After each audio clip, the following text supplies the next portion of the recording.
ఎంత మధురమైనది యెహోవా నామము. రక్షకుడైన యేసుక్రీస్తు వారి నామములో వందనాలు తెలియజేస్తూ ఉన్నాం. మన ఆత్మీయ జీవితము ఎట్లా ఉంది అనేటువంటి విషయాన్ని మనము పరిశీలన చేయవలసినటువంటి అవసరం ఉంది అని మనం గమనిస్తూ ఉన్నాం. వాస్తవంగా ఈ లోకంలో ప్రతి మనిషి కూడా భౌతికమైనటువంటి శరీరాన్ని గురించి మనం చెప్పవలసినటువంటి అవసరం లేదు. ఆరోగ్యం అనేటువంటిది ఎలా ఉంది, ఆరోగ్యము క్షీణిస్తూ ఉందా, అనారోగ్యంతో ఉన్నారా, ఒకవేళ ఉంటే ఎలాంటి చర్యలు చేపట్టాలి, వెంటనే దానికి డాక్టర్ దగ్గరికి వెళ్ళటమో చూయించుకోవటమో ఇటువంటివన్నీ కూడా మనం చేస్తూ ఉంటాం. అవసరమైతే మనం కొన్ని వేలు లక్షల రూపాయల సైతము ఆరోగ్యానికి ఖర్చు పెట్టి బాగు చేసుకుంటూ ఉంటాం. మనిషి ఎంత తను ఆరోగ్యంగా జీవించినప్పటికీ కూడా ఈ లోకములో శాశ్వతంగా ఉండబోయేటువంటిది లేదు.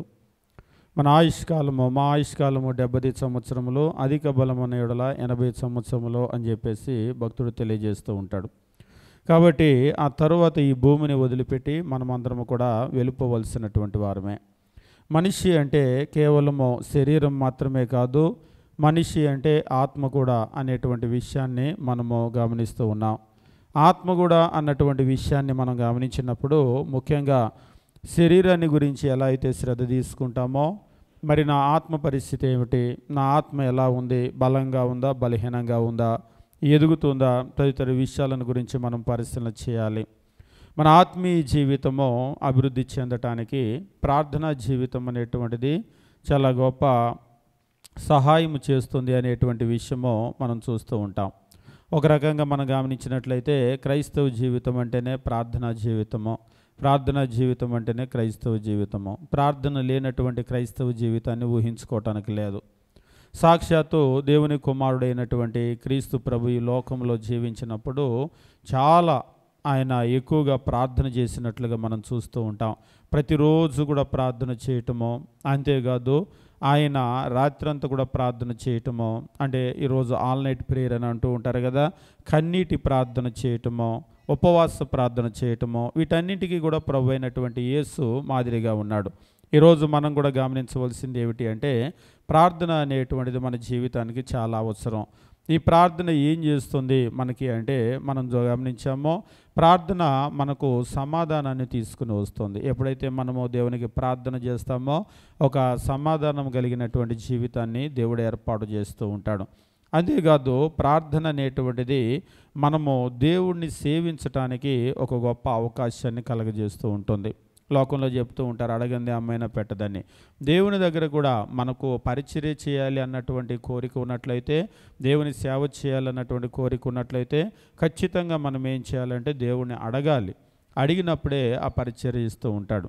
ఎప్పుడైతే మనం ఎంత బాగా బైబిల్ చదివినా, ఎంత బాగా దేవుని వాక్యం నేర్చుకున్నా, మనము దేవుడు అవకాశం ఇవ్వలేదనుకోండి, మనము ఏ ఇంటికైనా వెళ్ళాలని వెళ్ళాము, తలుపేస్తుంటే మనం లోపలికి వెళ్ళలేం కదా. లోపలికి వెళ్ళాలి అంటే తలుపు తెరవబడాలి. ఇక్కడ కూడా పరిచర్యలో మనము ఎంతగా వాక్యం నేర్చుకొని సిద్ధపడ్డాము అనే దానికంటే కూడా దేవుడు ఎంతగా మనల్ని ఉపయోగించుకుంటాడు. ముందు ఆయన తలుపు తెరవాలి కదా. ఆయన ద్వారం తెరవకుండా ఉన్నట్లయితే మనం ఏమి కూడా చేయలేం. కాబట్టి ముఖ్యమైన విషయం మనం గమనించవలసింది ఏమిటి అంటే పరిచర్య చేయాలి అంటే ఖచ్చితంగా దేవుని యొక్క సహాయం అనేటువంటిది అవసరము. దేవుని సహాయం లేకుండా మనమేమి కూడా సాధించలేమో అనేటువంటి విషయాన్ని మనం గమనించాలి. అంతేకాదు ప్రార్థన అనేటువంటిది ఇంకా ఏం చేస్తుంది అనేటువంటి విషయాన్ని మనం గమనించినప్పుడు ప్రార్థన అనేటువంటిది ముఖ్యంగా మనం అనారోగ్యాలతో ఉన్నప్పుడు మనకు చక్కటి ఆరోగ్యాన్ని ఇవ్వటానికి దేవుని యొక్క సహాయం అనేటువంటిది చాలా అవసరం. ఈరోజు మీరు లోకంలో కనుక గమనించినట్లయితే ప్రార్థన అనేటువంటిది రోగుల దగ్గర విపరీతమైనటువంటి సొమ్ము చేసుకోవటం చూస్తూ ఉంటారు. స్వస్థత మహాసభలో అని పెట్టడము, తర్వాత కర్చీఫ్ గుడ్డలు అమ్మటము, నూనె డబ్బాలు అమ్మటము, ఇవన్నీ కూడా వాస్తవంగా ఇదంతా కూడా ఎక్కడి నుంచి వచ్చిందని మనం గమనించినప్పుడు యాకోబు పత్రిక 5వ అధ్యాయం మనం గమనించినట్లయితే దేవుని వాక్యం అనేటువంటిది రీతిగా తెలియజేస్తూ ఉంటుంది. యాకోబు పత్రిక 5వ అధ్యాయం 14-15 వచనాల్లో, మీలో ఎవడైనా రోగి ఉన్నాడా, అతడు సంఘపు పెద్దలను పిలిపింపవలెను, వారు ప్రభు నామమున అతనికి నూనె రాచి అతని కొరకు ప్రార్థన చేయవలెను అని చెప్పేసి అంటూ ఉన్నాడు. మీలో ఎవరైనా రోగి ఉన్నాడా, అతడు సంఘపు పెద్దల్ని పిలిపించాలి, వారు ప్రభు నామమున అతనికి నూనె రాచి అతని కొరకు ప్రార్థన చేయాలి అని చెప్పేసి అంటూ ఉన్నాడు. అంతేకాదు ఇక్కడ మీరు గమనించినట్లయితే, వారు ప్రభు నామమున అతనికి నూనె రాచి అతని కొరకు ప్రార్థన చేస్తే 15వ వచనము, విశ్వాస సహితమైన ప్రార్థన ఆ రోగిని స్వస్థపరచును, ప్రభు అతని లేపును, అతడు పాపములు చేసిన వాడైతే పాపక్షమాపణ నొందును. ఇక్కడ ఒక రిలేషన్ అనేటువంటిది ఉంది. అదేమిటి అంటే పాపానికి అనారోగ్యానికి ఒక రిలేషన్, ఒక సంబంధం అనేటువంటిది ఉంటుంది. దేవుడు మీరు పాత నిబంధనలో కూడా చూసినట్లయితే, దేవుడు ఖడ్గము చేతనో క్షామము చేతనో వాళ్ళని తెగులు చేతనో ఈ 3 రకాలుగా కూడా దేవుడు వారిని శిక్షిస్తాను అని ఇశ్రాయేలీయులకు తెలియజేస్తూ ఉంటాడు. ఖడ్గము చేత, క్షామము చేత, తెగులు చేత. ఈ తెగులు అనేటువంటిది వ్యాధులను తెలియజేస్తూ ఉంటుంది. మీరు పాత నిబంధన గ్రంథంలో కూడా గమనించినప్పుడు ఒక వ్యాధి వచ్చింది అంటే ఖచ్చితంగా అది దేవునికి సంబంధించినటువంటి కార్యంగా వాళ్ళు భావించేటువంటి వాళ్ళు. ద్వితీయోపదేశకాండము మనం గమనించినప్పుడు దేవుడు తానే నేరుగా ఈ విషయాన్ని తెలియజేస్తూ ఉంటాడు.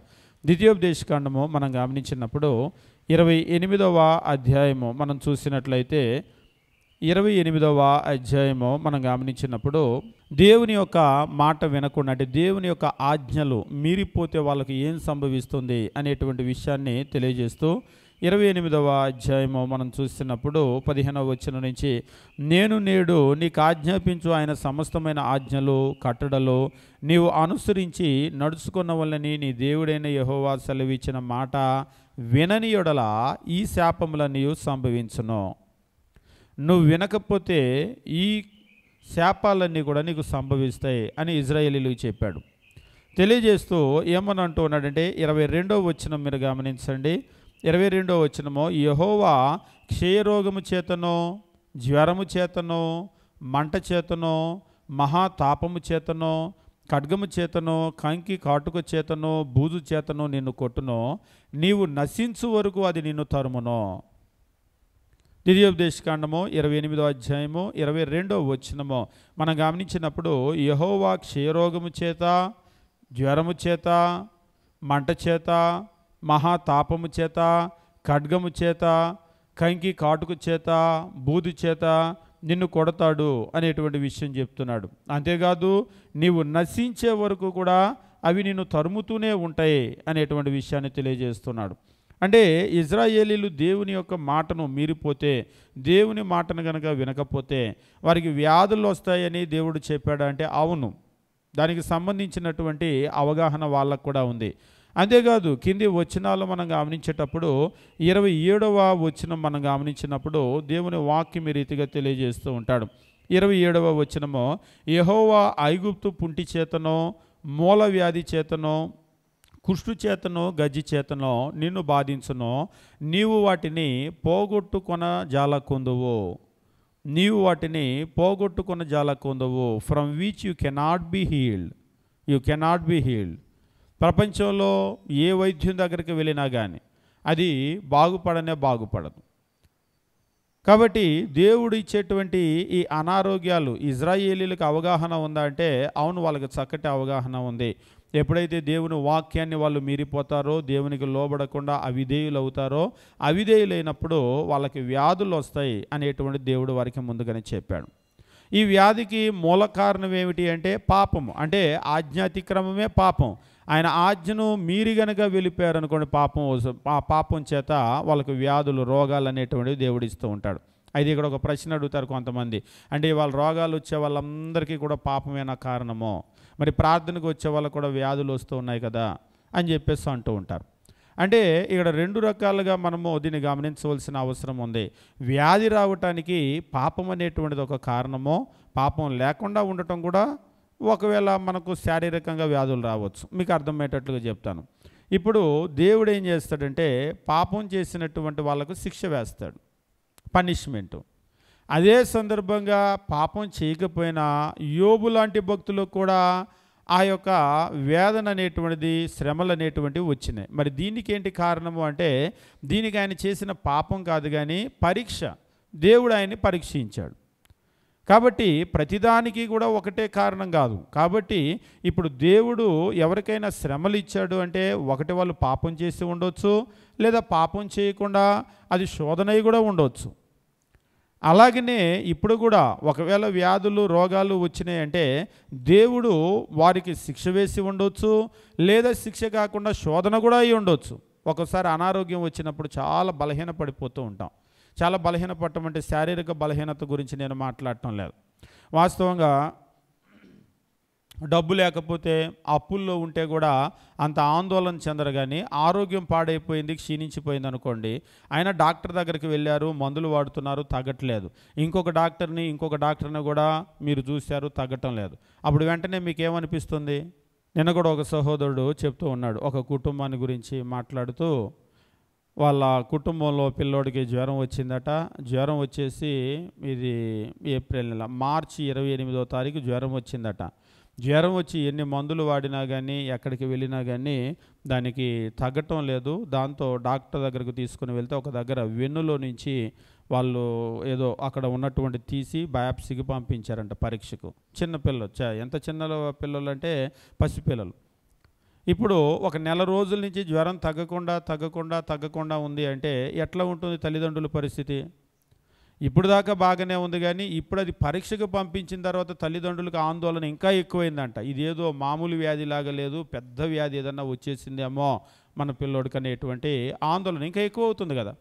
మీరు గమనించండి, అవసరమైతే ఒక 10,000 డబ్బులు పోతే కూడా అంత ఆందోళన ఉండదు, ఒక 50,000 డబ్బులు పోతే కూడా అంత ఆందోళన ఉండదు. ఆరోగ్యం పాడైపోయింది అంటే చాలా మనిషి ఆందోళన చెందుతూ ఉంటాడు. అది ఇలాంటి సందర్భంలో మనం దేవుడిని అంటిపెట్టుకొని ఉంటామా, దేవుని విడిచిపెట్టేస్తామా అనేటువంటి దాన్ని దేవుడు చూస్తూ ఉంటాడు. అంటే ఒక శోధన అనమాట. నువ్వు నిలబడతావా, నువ్వు నిలబడవు. ఒక యోబుకే కాదు, ప్రతి క్రైస్తవునికి కూడా శోధన అనేటువంటిది వస్తుంది. కాబట్టి వ్యాధి అనేటువంటిది 2 రకాలుగా వస్తుంది. ఒకటి పాపం చేసినప్పుడు వ్యాధి వస్తుంది, రెండవది పాపం చేయకపోయినా కానీ శోధన కొరకు కూడా మనకి వ్యాధులు, రోగాలు అనేటువంటివి వస్తూ ఉంటాయి. కొందరు అడుగుతూ ఉంటారు, మరి వాళ్ళు అసలు క్రైస్తవులే కాదు, మరి వాళ్ళకు కూడా వ్యాధులు వస్తున్నాయి కదా, వాళ్ళని ఎందుకు శోధించటం అని చెప్పేసి. అంటే దేవుని కార్యాలు అనేటువంటివి మనం ఒకే మాటలో చెప్పడానికి సాధ్యపడవు. దేవుడు అనంత జ్ఞాని, ప్రతి మనిషితో కూడా ఆయన డీలింగ్ ఉంటుంది. కాబట్టి ఆయన చేసేటువంటి కార్యాలు ఎందుకొరకు అనేటువంటిది మనం అర్థం చేసుకోవాలంటే, ఒక 10th క్లాసు ఒక విద్యార్థిని అర్థం చేసుకోవాలంటే మరొక 10th క్లాస్ స్టాండర్డ్ ఉన్నటువంటి వాళ్ళైతే అర్థం చేసుకోగలరు. వాళ్ళు ఒకవేళ వాళ్ళ మ్యాథమెటిక్స్ కావచ్చు, వాళ్ళు మాట్లాడే సైన్స్ కావచ్చు, సోషల్ కావచ్చు, వాళ్ళ స్టాండర్డ్కి వెళ్తే అర్థమవుతుంది. ఒక డిగ్రీ వాళ్ళని అందుకోవాలంటే ఆ స్టాండర్డ్ ఉండాలి. ఒక పీజీనో పిహెచ్డీనో వాళ్ళు మాట్లాడేటప్పుడు, వాళ్ళు ఆలోచన చేసేటప్పుడు ఆ స్టాండర్డ్ ఉంటేనే మనం అందుకోగలుగుతాం, లేకపోతే అందుకోలేం. ఇప్పుడు దేవుణ్ణి మనం అందుకోవాలి అంటే ఏ స్టాండర్డ్ ఉండాలి? ఒకసారి ఒక ఆయన అంటున్నాడు, నేను చదువుకున్నోడిని, నాకు చెప్పండి, నాకు అర్థమైద్దని. ఏం అర్థమైంది? ఏం చదువుకున్నావు నువ్వు చదువుకుంటే ఒకవేళ నీ డిగ్రీనో, పీజీనో, లేకపోతే పిహెచ్డీనో ఏ రంగంలో చదువుకో. ఉదాహరణకు సోషల్ స్టూడెంట్ అంటే సైన్స్ చెప్తే కూడా అర్థం కాదు వాళ్ళకి. నేను చదువుకున్నా చెప్పంటే ప్రపంచంలో అన్నీ అర్థం కావు మనకి. దేవుని గురించి నీకు అర్థం కావాలంటే నేను చదువుకున్న నా డిగ్రీ, నా పీజీ, నా పిహెచ్డీ అంటే కాదు. దేవుని గురించి అర్థం కావాలి అంటే ఆయనకు సంబంధించినటువంటి ఆ జ్ఞానం అనేటువంటిది ఉండాలి. ఆ దైవ జ్ఞానం అనేటువంటిది లేకపోతే ఆయన చిత్తాన్ని మనం అర్థం చేసుకోలేము. ఒక్కోసారి దీన్ని అర్థం చేసుకోలేక ఎందుకు ఇలా జరుగుతుంది అని చెప్పేసి మనుషులు అనుకుంటూ ఉంటారు. ద్వితీయోపదేశకాండం మనం గమనించేటప్పుడు దేవుని వాక్యం ఇక్కడ వాళ్ళకు చాలా స్పష్టంగా తెలియజేస్తున్నాడు. 22, 27 వచనాలు మనం గమనించినప్పుడు ఈ 2 వచనాల్లో కూడా మనం చూసినట్లయితే 22 మరియు 27 వచనాల్లో దగ్గర మనం గమనించాము. 22వ వచనంలో యెహోవా క్షయరోగము చేతను, జ్వరము చేతను, మంట చేతను, మహాతాపము చేతను, ఖడ్గము చేతను, కంకి కాటుకు చేతను, బూజు చేతను నిన్ను కొట్టును. అవి ఇక్కడ చెప్తున్నాడు, నీవు నశించే వరకు అవి నిన్ను తరుమును. నశించే వరకు నిన్ను తరుముతూనే ఉంటాయి. అంటే అది నువ్వు మాన్పుకో జాలవు. అది నువ్వు ఏ మందు వేసినా, ప్రపంచంలో ఎంత నెంబర్ 1 ఫిజిషియన్ దగ్గరికి వెళ్ళినా, డాక్టర్ దగ్గరికి వెళ్ళినా దానికి నువ్వు మందు తెచ్చుకోలేవు. ఎవడు కూడా నిన్ను దాని నుంచి బాగు చేయలేడు, ఎవరు కూడా బాగు చేయలేరు. నిజంగానే మీరు ప్రపంచ చరిత్రలో కనుక గమనించినట్లయితే కొన్ని వ్యాధులు ఉంటాయి, దానికి ప్రపంచం కూడా ఏం చేయలేదు, చేతులు ఎత్తేస్తుంది. మొన్న కూడా కరోనా వచ్చింది, ఎవరేం చేయగలిగారు? ఇప్పటికి అసలు కరోనాకి మందు ఏంటి? మొట్టమొదటి కరోనా వచ్చినప్పుడు బ్లీచింగ్ జల్లుకోవటం, పారాసెటమాల్ మింగటం అంటే నవ్విన వాళ్ళు కూడా ఉన్నారు. కానీ చివరికి ఏమైందంటే బ్లీచింగ్ జల్లుకొని పారాసెటమాల్ మింగటమే దానికి పరిష్కారం అయింది. అంటే పారాసెటమాల్ వేస్తే కరోనా తగ్గిద్దని కాదు, కానీ ఆ వచ్చేటువంటి జ్వరాన్ని తగ్గించుకోవడానికి అంతకంటే ఇంకేమీ లేదు చేయగలిగినటువంటిది. ఇంకా దానికి ఏం చేశారంటే ఇమ్యూనిటీ పెంచుకోవడానికి ఆహారం తీసుకోవటమో లేకపోతే మరొకటో ఏవేవో ప్రయత్నాలు చేశారు, కానీ వాస్తవంగా దానికి మందు ఇది అనేటువంటిది ఏం కనిపెట్టింది లేదు. ఇంకా చెప్పాలి అంటే ట్రయల్సే లేకుండా, పరీక్షలే లేకుండా అందరి మీద ఏం చేశారంటే ఆ వైరస్ వచ్చేసింది అని చెప్పేసి అందరికీ వ్యాక్సిన్ ఇచ్చేసారు. ఇప్పుడు ఆ వ్యాక్సిన్ వల్ల ఎలాంటి దుష్ఫలితాలు అంటే అప్పుడు అసలు చావకుండా బతికుంటే చాలా అనిపించింది జనాలకి. ఇప్పుడేం మాట్లాడుతున్నారు? ఆ ట్రయల్స్ లేకుండా వేసేసారు, ఎంతెంత దానివల్ల విపరీతమైన అనర్థాలు వస్తామని చచ్చిపోతున్నారు. మరి అంత చచ్చిపోతాం అనుకున్నాడు ఆ రోజు ఆగొచ్చుగా. ఆ రోజు ఎలా ఉందంటే దగ్గర దాకా చావు వచ్చింది, పక్కింటి వాళ్ళకి వచ్చింది, ఆ ఇంటి వాళ్ళకి వచ్చింది, ఇక్కడ చచ్చిపోతున్నారు అక్కడ చచ్చిపోతున్నారని వెళ్ళిపోయి వ్యాక్సిన్ వేయించుకున్నారు. వాస్తవంగా ప్రభుత్వాలు కూడా అంతకంటే అసలు టైం ఇవ్వలేదు కదా, తరుముకుంటూ వచ్చేసింది. అప్పటికీ ఫస్ట్ వేవ్ వచ్చినప్పుడు భారతదేశంలో చాలామంది వేయించుకుంటే కూడా వేయించుకోలేదు. ఎప్పుడైతే డెత్ అనేటువంటి స్టార్ట్ అయిందో వద్దు అన్నా కానీ పరిగెత్తి క్యూలో నిలబడి వేయించేసుకున్నారు. ప్రభుత్వాలకి అలాగనే ఉంది పరిస్థితి, వేయించుకున్న వాళ్ళకి అలాగనే ఉంది, సమయం లేదు. కానీ ఇక్కడ మనం గమనించవలసినటువంటి ఒక విషయం ఏమిటి అంటే కొన్ని వ్యాధులు ఆ వైరస్ వచ్చినప్పుడు కూడా చెప్పారు, ప్రపంచంలో ఇవి అప్పుడప్పుడు వస్తూనే ఉన్నాయి, ఇక ప్రపంచం ఉంటుందో ఊడుతుందో అన్నారు. వచ్చిన ప్రతిసారి అలాగనే అనుకున్నారు. మీరు మధ్యయుగంలో కూడా అనేక రకాలైనటువంటి అంటువ్యాధులు వచ్చినాయి. ప్రతి 70-80 సంవత్సరాలకో ప్రతి 100 ఏళ్ళకో ఒకటి ఇలాంటిది రిపీట్ అవుతూనే ఉంది అనేది ప్రపంచానికి తెలుసు. దీనికి మందు కూడా ఎవడో కనిపెట్టలేకపోతున్నాడు అనేటువంటిది కూడా తెలుసు. అయితే ఇందులో మనం చేయగలిగిందల్లా ఏంటి అంటే ఇది పోయే వరకు మనల్ని మనం కాపాడుకోవటమే, అంతకుమించి మనం ఏం చేయలేం. అంటే మనిషి ఒక రకంగా తన నిస్సహాయతను తానే చాటుకుంటూ ఉన్నాడు. దీనికి మనం ఏం చేయలేమో, మన దగ్గర పరిష్కారం లేదని. నువ్వే చెప్పేది ఏంటి? ఎప్పుడో దేవుడు చెప్పాడు. మరి కనుక గమనించినట్లయితే దేవుని వాక్యం ఇక్కడ ఈ రీతిగా తెలియజేస్తూ ఉంది. గమనించండి 22వ వచనం, యెహోవా క్షయరోగము చేత, మీరు ఆంగ్లంలో కనుక గమనించినట్లయితే the lord will strike you with a consumption, with a fever, with inflammation, with a severe burning fever, విపరీతమైనటువంటి జ్వరము, with a sword, with a scorching and with a mildew, they shall pursue you until you perish they pursue you. అవి నిన్ను వెంటాడుతూనే ఉంటాయి, నువ్వు నశించే వరకు నిన్ను వెంటాడుతూనే ఉంటాయి, వాటిని నీవు పోగొట్టుకున్న జాలవు. 27వ వచనంలో కూడా మనం గమనించినప్పుడు ఇదే విషయాన్ని స్పష్టంగా చెప్తూ ఉన్నాడు. యెహోవా పుంటి చేతనో ఐగుప్తు, ఇక్కడ చెప్తున్నాడు యెహోవా ఐగుప్తు పుంటి చేతను, మూలవ్యాధి చేతను, కుష్టు చేతను, గజ్జి చేతనో నిన్ను బాధించునో అని చెప్పేసి అంటున్నాడు. నీవు వాటిని పోగొట్టుకొని జాలకుందు. నేను నిజంగా కొన్ని రోగాలు ఎంత భయంకరంగా ఉంటాయంటే వాటికి అంటే కొన్ని ప్రాణాన్ని తీసేటువంటి వ్యాధులు కాదు, కానీ పెయిన్ అంటే ఆ బాధ విపరీతంగా ఉంటుంది. అంటే శరీరంలో నొప్పని కాదు. ఉదాహరణకి స్కిన్ అలర్జీలు కొన్ని ఉంటాయి. ఆ స్కిన్ అలర్జీలు ఎట్లా ఉంటాయి అంటే దానివల్ల ప్రాణం ఏమీ పోదు. కానీ ఒకసారి ఒక స్కిన్ అలర్జీని గురించి మాట్లాడేటప్పుడు మేము కూడా మెడ్రాసులో చదువుకునేటువంటి రోజుల్లో ఈ హాస్టల్లో ఎప్పుడు కూడా స్కిన్ అలర్జీలు వస్తూ ఉంటాయి కదా. ఒకసారి మా హాస్టల్ మొత్తానికి వచ్చినప్పుడు అందరినీ పంపించారు. హాస్పిటల్కి పంపిస్తే ఫస్ట్ ఆయన వెళ్ళి లైన్లో నించున్నాడు. ఏంటి అని చెప్పేసి అంటే అక్కడ పడై అని చెప్పేసి అన్నాడు. పడై అంటే గజ్జి అని చెప్పేసి అర్థం తమిళ్లో. అప్పుడే రజనీకాంత్ సినిమా పడయప్ప రిలీజ్ అయింది. పడై అని చెప్పేసి అనేసరికి ఈ వీళ్ళు ఉంటారుగా, ఈ 2వ వాళ్ళు 3వ వాళ్ళు వెళ్ళేసరికి ఏంటి అంటే మొత్తం హాస్టల్ క్యూనే డాక్టర్ దగ్గర. ఏంటి అంటే పడై. ఇక ఆ తర్వాత ఈ 3వ వాళ్ళు 4వ వాళ్ళు చెప్పుకోకుండా అదేదా అంటే అదే అని ఇక వరుసగా ఆయన రాస్తూ ఉన్నాడు. వెళ్ళిన వాళ్ళల్లా ఏంటి అంటే అదేదా ఇక మొత్తం రాస్తూ ఉన్నారు. అక్కడ మా హాస్టల్లో స్ట్రిక్ట్గా ఇన్స్ట్రక్షన్స్, ఏ ఒక్కలైనా మందు తెచ్చుకోలేదంటే మిగిలిన వాళ్ళందరికీ తగ్గినా మళ్ళీ వస్తుంది. కాబట్టి 2 మార్గాలు, ఒకటి ఉంటే మందు తెచ్చుకోండి ఇక్కడ ఉండండి, లేకపోతే వదిలిపెట్టి ఇంటికి వెళ్ళిపోండి, అంతే. దీన్ని మొత్తం పోగొట్టుకోవాలి. నిజంగా ఎట్లా ఉందంటే ఒక మనిషి ఎక్కడో దురదొస్తే ఇలా గీక్కొని ముఖం మీద దురదొస్తే ఇట్లా గీక్కున్నాడు. ఆయనకు ముఖం మీద వచ్చింది, ఆయన ఒక్కడికి మాత్రమే. డాక్టర్ దగ్గరికి వెళ్తే ఇక్కడ ఎలా వచ్చింది రాదుగా అని అంటాడు. రాదుగా అంటే ఏముంది, ఎక్కడ గోరు పెడితే అక్కడికి అది స్ప్రెడ్ అయిపోతూ ఉంటుంది. నిజంగా పరిస్థితులు ఎట్లా ఉంటాయంటే అప్పుడు కొంతమందికి తగ్గనటువంటి పరిస్థితుల్లో స్కిన్ స్పెషలిస్ట్ దగ్గరికి పంపించారు. నిజంగా ఆ స్కిన్ స్పెషలిస్ట్ దగ్గరికి వెళ్ళినప్పుడు అర్థమైంది చర్మ వ్యాధులు అనేటువంటివి చాలా డబ్బులు ఉన్న వాళ్ళకి చాలా ఎక్కువగా ఉంటాయని. అంటే ఒక రకంగా ఏంటంటే వాళ్ళు ఎండకి బయటికి రారు కదా, స్కిన్ ఎలర్జీలు వాళ్ళకి చాలా ఎక్కువగా ఉంటాయి.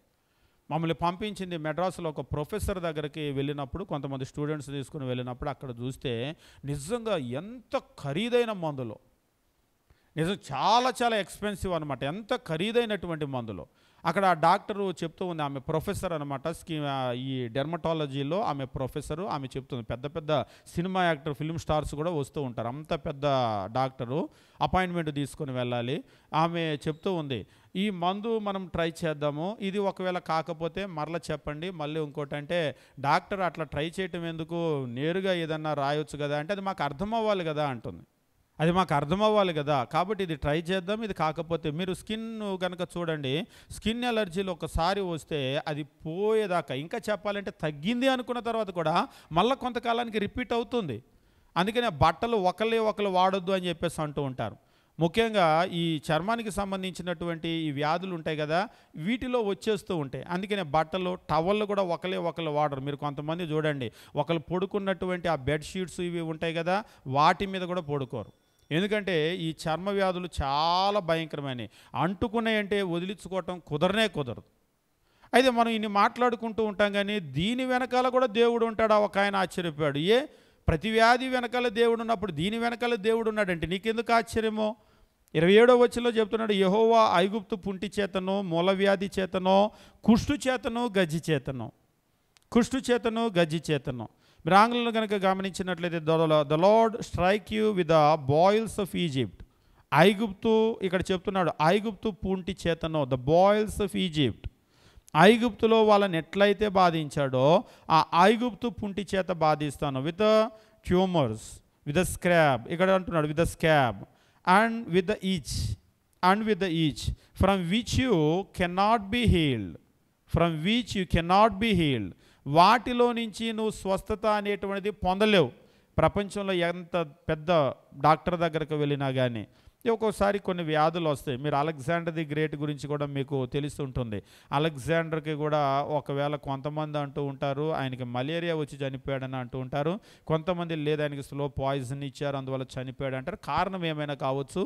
ఆయన కూడా హఠాత్తుగా రాత్రికి రాత్రి చనిపోయే, ఆయన మనసాన పడి తెల్లారికి ఏం చనిపోలేదు. ఆయన క్రమంగా ఆయన ఆరోగ్యం క్షీణిస్తూ ఉంటే ఆయనకు కూడా అర్థమైపోయింది నాకు ప్రాణము క్షీణిస్తూ ఉంది అనేటువంటిది. ప్రపంచంలో ఉన్నటువంటి బెస్ట్ ఫిజిషియన్స్ అందరినీ, డాక్టర్లు అందరినీ తెచ్చి ట్రై చేశారు, వాళ్ళు ఏం చేయలేకపోయారు.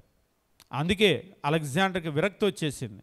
ఆయన అందుకనే చివరిలో అంటూ ఉంటాడు, నా శవాన్ని ఈ డాక్టర్ల చేత మోయించండి నా పెట్టి అని చెప్పేసి అంటూ ఉంటాడు. ఆ కాఫిన్ ఉంటుంది కదా, ఆ శవపేటిక ఈ డాక్టర్ల చేత మోయించండి అన్నాడు. ఎందుకంటే వాళ్ళ మీద అంత విరక్తి వచ్చింది. ఎందుకయ్యా బాగు చేయలేనప్పుడు మీరు మీ డాక్టర్? ఒక్కసారి విసుగు వస్తుంది కదా. అవును, డాక్టరే కానీ దేవుడు కాదు కదా. వాళ్ళేమన్నా దేవుడా ప్రతిదాన్ని బాగు చేయటానికి? మనం డాక్టర్ని నమ్ముతాం కానీ డాక్టర్ మీద నమ్మకం ఉండదు.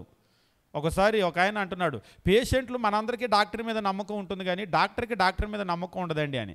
ఈ మందు రాసే వాడండి, ఒకవేళ తగ్గపోతే రండి అంటాడు. అంటే ఆయనకేమీ నమ్మకం లేదు ఆయన మీద. మీరు చూడండి, మందు కూడా ఒక్కొక్క బాడీకి ఒక్కొక్కలాగా పనిచేస్తూ ఉంటుంది. ఒకే మందు అందరికీ 100% పనిచేస్తుందని లేదు. ఒక్కొక్క శరీరము ఒక్కొక్కటి తీసుకుంటుంది, ఒక్కొక్కటి అది రియాక్ట్ అవుతుంది. మీరు మందు కనుక చూసినట్టయితే వికటిస్తూ ఉంటుంది రియాక్షన్.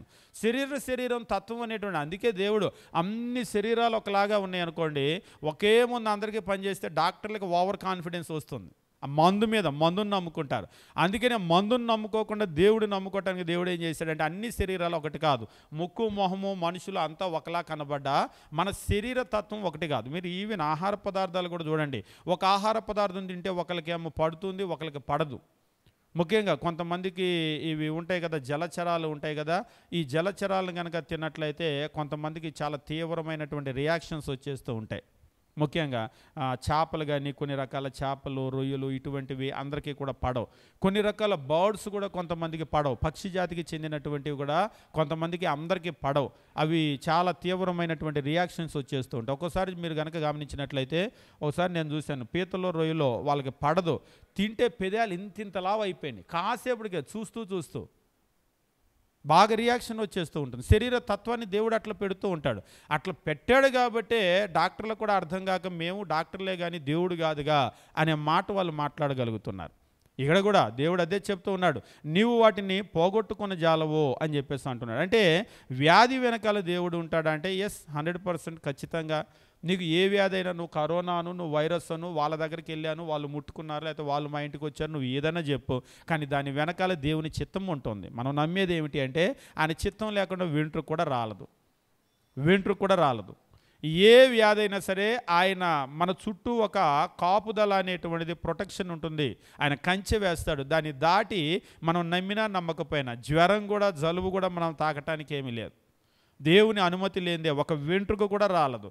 కాబట్టి ఒక అనారోగ్యం వచ్చింది అంటే అనాలోచితంగా దేవుడికి తెలియకుండా ఏమి రాదు. ఖచ్చితంగా అది దేవుని అనుమతితోనే వస్తుంది. ఆయన అనుమతి లేకుండా మన శరీరం ఏమి ఎవరు పాడు చేయడానికి లేదు. అపవాదికి అన్ని రకాలైనటువంటి వ్యాధులు యోబుకు తీసుకొని వచ్చాడు అంటే దేవుని అనుమతి లేకుండా ఏం తేలేదు. మీరు చూడండి, 1, 2, 3 అలాగే మనం చూసేటప్పుడు ప్రతిదీ దేవుని అనుమతితోనే జరుగుతుంది. ఈరోజు మనం కూడా గమనించవలసింది ఏమిటి అంటే, పాపం వల్ల జబ్బు ఎలా వస్తున్నాడు? పాపం వల్ల జబ్బు అంటే పాపం వల్ల డైరెక్ట్ ఇంపాక్ట్ కాదది. నువ్వు ఎప్పుడైతే పాపం చేస్తావో దేవుడు శిక్ష వేస్తాడు. అది దేవుని శిక్ష. మధ్యలో ఈ దేవుడు అనేటువంటి విషయం అర్థం కాకపోతే పాపం వల్లనే ఎట్లా వస్తుంది అని నువ్వు అనుకోవచ్చు. నువ్వెప్పుడైతే దేవుని ఆజ్ఞను మీరిపోయావో దేవుడు ఏం చేస్తున్నాడంటే వాటికి నిన్ను అప్పగిస్తూ ఉన్నాడు. మరలా నువ్వు మందుతో దాన్ని బాగు చేసుకోవటం కాదు, అంతకంటే ముఖ్యంగా నువ్వేం చేయాలంటే దేవునికి నీకున్నటువంటి రిలేషన్ నువ్వు బాగు చేసుకుంటే నీకు అది బాగవుతుంది. మందు లేకుండా నేను అడగొద్దు, ఖచ్చితంగా మందు రాయాలి, మందు ఉపయోగించాలి. ఇక్కడ కూడా ఇప్పుడు మనం యాకోబు పత్రిక కనుక వెళ్ళినట్లయితే మనం చదివినటువంటి వచ్చిన భాగము, యాకోబు పత్రిక మనం గమనించినప్పుడు 5వ అధ్యాయము 14 మరియు 15 వచనాలు దేవుని వాక్యం ఈ రీతిగా తెలియజేస్తూ ఉన్నాడు. కొంతమంది ఇది అర్థం చేసుకోకుండా పూర్తిగా దీన్ని మిస్యూజ్ చేసి పెద్ద పెద్ద వ్యాపారాలు చేస్తూ ఉంటారు. మీలో ఎవడైనాను రోగి అయి ఉన్నాడా అతడు సంఘ పెద్దలను పిలిపించాలి. అంటే రోగికి సంఘానికి ఏంటి సంబంధం అంటాడు? Yes, there is a relation. ఖచ్చితంగా సంబంధం ఉంది. దానికి దేవునికి సంబంధం ఉంది. మనం ముడిపెట్టం కదా. ఒకసారి ఒక ఆయన అంటున్నాడు, మీరు బోడిగుండికి మోకాలకి ముడేస్తున్నారని. లేదే, మీకు అట్లా అనిపించిందేమో, కానీ definitely there is a relation. ఇక్కడ మనకు వచ్చేటువంటి ఈ వ్యాధే కాదు, మన జీవితంలో సంభవించే ప్రతి కార్యానికి దేవునికి సంబంధం ఉంది. ఒకవేళ అది మనకు అర్థం కావటం లేదేమో. ఇంకా చెప్పాలి అంటే దేవుని చిత్తం లేకుండా మన వెంట్రుక కూడా రాలదు. అది నిజం. మన వెంట్రుక రాలాలంటే కూడా దేవుని చిత్తం ఉండాలి. ఆయన చిత్తం లేకుండా వెంట్రుక కూడా రాలదు. కాబట్టి మన జీవితంలో జరిగే ప్రతిదానికి కూడా దేవునితో సంబంధం పెట్టకండి అంటే లేదు. దేవునితో సంబంధం ఉంది కాబట్టే సంబంధం మనం పెడుతూ ఉన్నాం. ఖచ్చితంగా సంబంధం ఉంది. ఏడేమంటున్నాడు? మీలో ఎవడైనాను రోగి అయి ఉన్నాడా అతడు సంఘ పెద్దలను పిలిపించాలి. వారు వైద్యుడిని కాదు, సంఘ పెద్దల్ని పిలిపించాలి. వారు ప్రభునామమున అతనికి నూనె రాచి అతని కొరకు ప్రార్థన చేయాలి. ఇక్కడ నూనె అనేటువంటి మాట ఏమిటి అంటే ఈరోజు మనకు నూనె అంటే మనకు అర్థం కాకపోవచ్చు, కానీ కొన్ని వందల సంవత్సరాలు వెనక్కి వెళ్ళిపోండి, లేకపోతే ఇంకా కొన్ని వేల సంవత్సరాలు వెనక్కి వెళ్ళిపోండి. వేల సంవత్సరాలు వెనక్కి వెళ్ళిపోతే అంటే ఈరోజు మనకున్న మన ప్రపంచంలో ఈరోజు మనం ఉపయోగించే వస్తువులు ఆ రోజు వాళ్ళు అట్లా ఉపయోగించలేదు. ఉదాహరణకి ఈరోజు మనం నూనె ఎందుకు ఉపయోగిస్తాం? మనము మన ఆహారంలో ఉపయోగిస్తాం, వంటల కొరకు ఉపయోగిస్తాం. ఇంకా నూనె ఎందుకు ఉపయోగిస్తాం అంటే మోటార్ సైకిల్లో, కారు ఇంజన్లో పోసే అది కూడా ఆయిలే. ఆ నూనెల గురించి నేను మాట్లాడటం లేదు. అవి కూడా నూనెలే, కానీ అది కూడా ఆయిలే. మరి ఆ ఆయిల్స్ గురించి నేనేం మాట్లాడటం లేదు, కానీ వాస్తవంగా మన ఆహారాల్లో నూనెను ఉపయోగిస్తాం. కొంతమంది శరీరానికి బాగా మసాజ్ చేయించుకోవటానికి కూడా నూనె ఉపయోగిస్తారు. ఇక ఇవాళ రేపు కనుక చూసినట్లయితే తలకు నూనె పెట్టుకోవటం భారతదేశంలో బాగా తెలుసు, బయట కొన్ని దేశాలకు తెలియదు. కానీ ముఖ్యంగా మన ఏషియన్ కాంటినెంట్లో అయితే తలకు నూనె బాగా పెడతారు. ఇవాళ స్టైల్ ఎక్కువైపోయి నూనె పెట్టడం లేదు, కానీ ఒకప్పుడైతే నూనె బాగా పెట్టేవాళ్ళు. అంటే నూనె పెట్టడానికి ఏమిటి కారణం అంటే ఇప్పుడు మీకు ఇంజిన్ ఉంటుంది, ఇంజిన్లో నూనె పోస్తారు, ఆయిల్ పోస్తారు. ఆయిల్ పోయకపోతే ఏమవుతుంది అంటే వెంటనే మీరు చెప్తారు లోపల హీట్ ప్రొడ్యూస్ అవుతుంది. ఈ ఏ యంత్రమైనా పని చేసేటప్పుడు రాపిడి వస్తుంది. ఆ రాపిడికి ఏమవుతుందంటే వేడి అనేటువంటిది ఉత్పత్తి అవుతుంది. ఆ వేడికి ఏమవుతుందంటే మెటల్ సీజ్ అయిపోతుంది, ఇంకా అది యంత్రం పనిచేయదు. ఇప్పుడు ఏం చేస్తూ ఉంటారంటే ఈ నూనె పోసినప్పుడు ఆ లోపల ఉన్న వేడిని ఈ నూనె లాగేసుకుంటుంది, నూనె లోపలికి వచ్చేస్తుంది. నీరు కూడా పోయొచ్చు, కంటే నీరు ఏమవుతుందంటే ఎవాపరేట్ అయిపోతుంది, అది ఆవిరైపోతుంది. ఈ నూనెల్లో కూడా మీకు డెన్సిటీ ఉంటుంది కదా, ఆ డెన్సిటీని బట్టి అంటే ఆ చిక్కదనాన్ని బట్టి మీరు 1040 అని 2040 అని 540 అని మీరు ఇంజన్లో పోసేటువంటి ఆ నూనెలకు అక్కడ ఇస్తూ ఉంటారు. అంటే అది ఎంత చల్లదనంలో పనిచేస్తుంది, ఎంత వేడి వస్తే పనిచేస్తుంది అనేటువంటి చెప్తూ ఉంటారు అవన్నీ కూడా. దాన్ని బట్టి ఏమిటి అంటే అందులో ఉన్న వేడిని ఇది తీసేసుకొని యంత్రం పాడవకుండా ఉంచుతుంది. ఇప్పుడు వాస్తవంగా మనం నూనె పోయకపోయినా మీరు ఎప్పుడైనా ఇట్లా అనుకోండి, మీ ముఖం మీద నూనె వస్తూ ఉంటుంది. అంటే ఇక ఆయిల్ ఫేస్ అనుకోండి, అంటే జిడ్డు మొహాలని అంటూ ఉంటారు కదా, జిడ్డు అంటే కూడా ఆయిలే అది. ఒకవేళ ఆయిలీ ఫేస్ అనుకోండి, ఆయిల్ వస్తూ ఉంటుంది. ఎక్కడి నుంచి వస్తుంది ఈ ఆయిల్ అంతా కూడా? వాస్తవంగా మన శరీరంలో మిగిలినటువంటి భాగాల కంటే కూడా ముఖం మీద ఎక్కువగా ఆయిల్ వస్తూ ఉంటుంది. ఆయిల్ రావాలి, ఆయిల్ కనుక రాకపోతే ఇదంతా డ్రై అయిపోతూ ఉంటుంది. ఇది చాలా సెన్సిటివ్ స్కిన్ అది. అందుకని దేవుడే ఏం చేశాడంటే సహజంగా దాన్ని కాపాడటానికి ఆయిల్ అనేటువంటిది వస్తుంది. మీరు తలకి నూనె పెట్టుకోకుండా కూడా ఇట్లానండి మీకు ఆయిల్ వస్తూ ఉంటుంది. ఎట్లా వస్తుంది? దేవుడు సహజంగా దాన్ని ఏర్పాటు చేశాడు. అంతేకాదు, మీరు కొన్ని శరీర భాగాల్లో కనుక చూసినట్లయితే ఆయిల్ అనేటువంటిది లోపల నుంచి అది ప్రొడ్యూస్ చేస్తూ ఉంటుంది. దీనికి మనం ఏం చేస్తూ ఉంటామంటే ఈ ఆయిల్ సహజంగా వచ్చేది సరిపోక ఇంకా వేడి వచ్చేసినప్పుడు తలకి నూనె పెట్టేస్తే ఏమవుతుందంటే ఈ నూనె ఆయిల్ అనేటువంటిది లోపల ఉన్న హీటును లాగేస్తూ ఉంటుంది. అందుకని ఏం చేస్తూ ఉంటారంటే ఒళ్ళంతా కూడా నూనె పెట్టేస్తూ ఉంటారు. మీరు బాగా జ్వరం వచ్చినప్పుడు కూడా ఇప్పుడు కూడా పెద్దవాళ్ళు ఏం చేస్తారంటే ఒళ్ళంతా ఆయిల్ రాస్తారు. ఆయిల్ రాసినప్పుడు ఏమవుతుందంటే లోపల హీట్ని ఆయిల్ బయటికి లాగేసుకుంటుంది. ఎప్పుడైతే ఒక ఫ్యానో లేకపోతే గాలో వచ్చిందో అది చల్లబడిపోతూ ఉంటుంది. అంటే ఒక రకంగా ఒక ఇంజిన్ ఎలాగైతే చల్లబడిపోతుందో అంత చల్లబడిపోతుంది. అందుకనే మీరు కనుక గమనించినట్లయితే ఈ మసాజ్ అని అంటూ ఉంటారు కదా, ఒంటికి ఆయిల్ పెట్టుకునేటువంటివి కనుక మీరు ఇప్పుడు కూడా డాక్టర్ల దగ్గర కనుక వెళ్ళినట్లయితే కొన్నిటికి మసాజ్లే చెప్తారంటే మసాజ్ అంటే ఒళ్ళంతా రుద్ది గుద్దటం కాదు, మీరు నూనె రాసుకుంటే కూడా సరిపోతుంది. ఆ నూనె రాస్తే కూడా ఏమవుతుందంటే లోపల ఉన్నటువంటి ఆ వేడి అదంతా కూడా బయటకు వస్తుంది. అంటే మీరు ఈవెన్ ఆయుర్వేదంలో కూడా చూసినప్పుడు వాత పిత్త కఫ అని చెప్పేసి అంటారు కదా, శరీరంలో ఉష్ణం ఉండాలి, ఉష్ణం ఉంటుంది. చచ్చిపోయిన శవానికి అయితే వేడి ఉండదు, బ్రతికున్న మనిషికి ఉష్ణం ఉండాలి. ఈ ఉష్ణం వల్ల ఏమవుతుందంటే మనలో డైజెస్టివ్ సిస్టమ్ కానీ చాలా ఇవన్నీ కూడా పనిచేస్తాయి. అట్లని ఉష్ణం అధికమైపోయింది అనుకోండి మళ్ళీ సిస్టమ్ దెబ్బతింటుంది. ఉండాల్సిన దానికంటే ఉష్ణం తక్కువగా ఉన్నా కానీ డైజెషన్ మనకు అవ్వదు. మీరు చూడండి, మీరు ఈ ఉష్ణ దేశాల్లో కనుక చూస్తే విపరీతంగా ఆకలి అవుతుంది. మీరు కావాలంటే ఎండకి వెళ్ళండి, తిన్నది తిన్నట్లుగా అరిగిపోతుంది. ఈ ఏసీలో చలికి కూర్చోండి, మీకు తిన్నది సరిగా జీర్ణం అవ్వదు. అదేమిటి అంటే యాసిడ్ అంటే కూడా లోపల ఉష్ణమే. అందుకనే మీరు మాంసాహారాలు తిన్నప్పుడు ఒళ్ళు బాగా వేడెక్కుతుంది. ఎందుకంటే ఆ డైజెషన్ గట్టిగా ఉన్నటువంటి దాన్ని జీర్ణం చేయడానికి మోర్ యాసిడ్ రిలీజ్ అవుతుంది. ఎక్కువ యాసిడ్ ఎప్పుడైతే రిలీజ్ అయిందో ఒళ్ళు వేడెక్కిపోతుంది.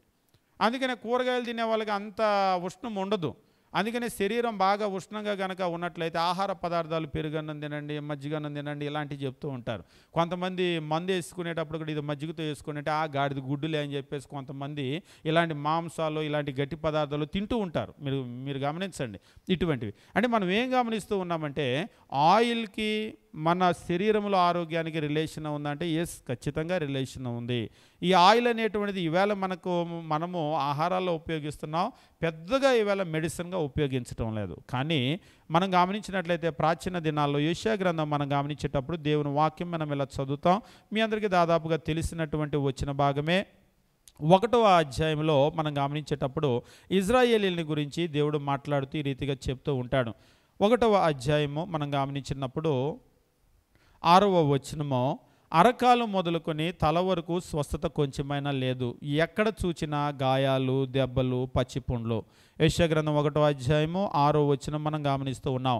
అరకాలు మొదలుకొని తల వరకు స్వస్థత కొంచెమైనా లేదు, ఎక్కడ చూసినా గాయాలు దెబ్బలు పచ్చిపుండ్లు, అవి పిండబడలేదు, కట్టబడలేదు, తైలముతో మెత్తన చేయబడలేదు. తైలముతో మెత్తన చేయబడలేదు. దేని గురించి మాట్లాడుతున్నాడు? తైలముతో మెత్తన చేయబడలేదు.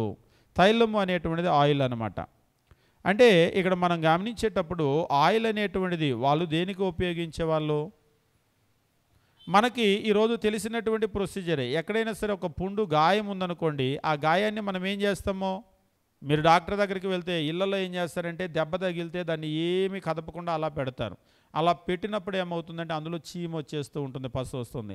అదే డాక్టర్ దగ్గరికి వెళ్తే అస్సలు అట్లా ఏంటి ఇలాగ ఉంచారని చెప్పేసి దాన్ని గట్టిగా పిండేస్తూ ఉంటారు. డ్రెస్సింగ్ చేసేటప్పుడు చూడండి వాళ్ళు ఏం చేస్తారంటే అదంతా కూడా పిండేస్తారు.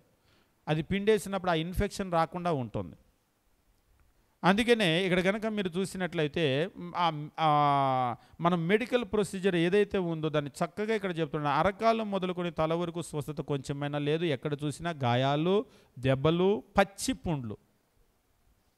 అవి పిండబడలేదు, కట్టబడలేదు, తైలముతో మెత్తన చేయబడలేదు అని చెప్పేసి అంటూ ఉన్నాడు. ఇప్పుడు ఈ తైలం అనేటువంటిది దేని కొరకు ఉపయోగిస్తారు అనేటువంటిది, వాళ్ళు తైలం అనేటువంటిది ఆ రోజుల్లో మెడిసిన్గా ఉపయోగించేవాళ్ళు. Oil is a medicine. ఆ రోజుల్లో కూడా ఆయిల్ అనేటువంటిది మెడిసిన్. ఈవేళ కూడా మీరు కావాలంటే గాయాలు ఏదైనా అయినప్పుడు దాని మీద ఆయిల్ పోసి చూడండి. ఆయిల్ కనుక పోసినట్లయితే హీలింగ్ చాలా చాలా త్వరగా వచ్చేస్తూ ఉంటుంది. ఈవేళ మనకి ఇచ్చే చాలా ఆయింట్మెంట్స్ కూడా మీరు కనుక చూసినట్లయితే ఆయిల్ బేస్డే ఉంటాయి అవి. ఆ రోజుల్లో వాళ్ళు ఆయిల్ అనేటువంటిది ఒక మెడిసిన్గా ఉపయోగించేవాళ్ళు. అక్కడ మాత్రమే కాదు, మీరు గమనించినప్పుడు మీకు మంచి సమరయుని కథ జ్ఞాపకం ఉండి ఉంటుంది. అక్కడ ఒక సమరయుడు వెళ్ళేటప్పుడు ఒక ఆయన్ని దెబ్బలతో కొట్టి పడేసినటువంటి ఒక వ్యక్తిని గురించి లూకా సువార్తలో మాట్లాడుతూ ఉంటాడు. ఆ సమరయుడు ఆయన చూశాడు. ఆయన చూసినప్పుడు, అంటే సమరయుడు అంటే మనం మంచి సమరయుడు అని చెప్పేసి అంటూ ఉంటాం కదా. ఈ సమరయుడు ఆయన చూశాడు. ఈ సమరయుడు ఆయన చూసినప్పుడు ఏం చేశాడు? ఆయనకి లూకా సువార్త మనం గమనించేటప్పుడు 10వ అధ్యాయంలో మనం చూస్తూ ఉంటాం కదా.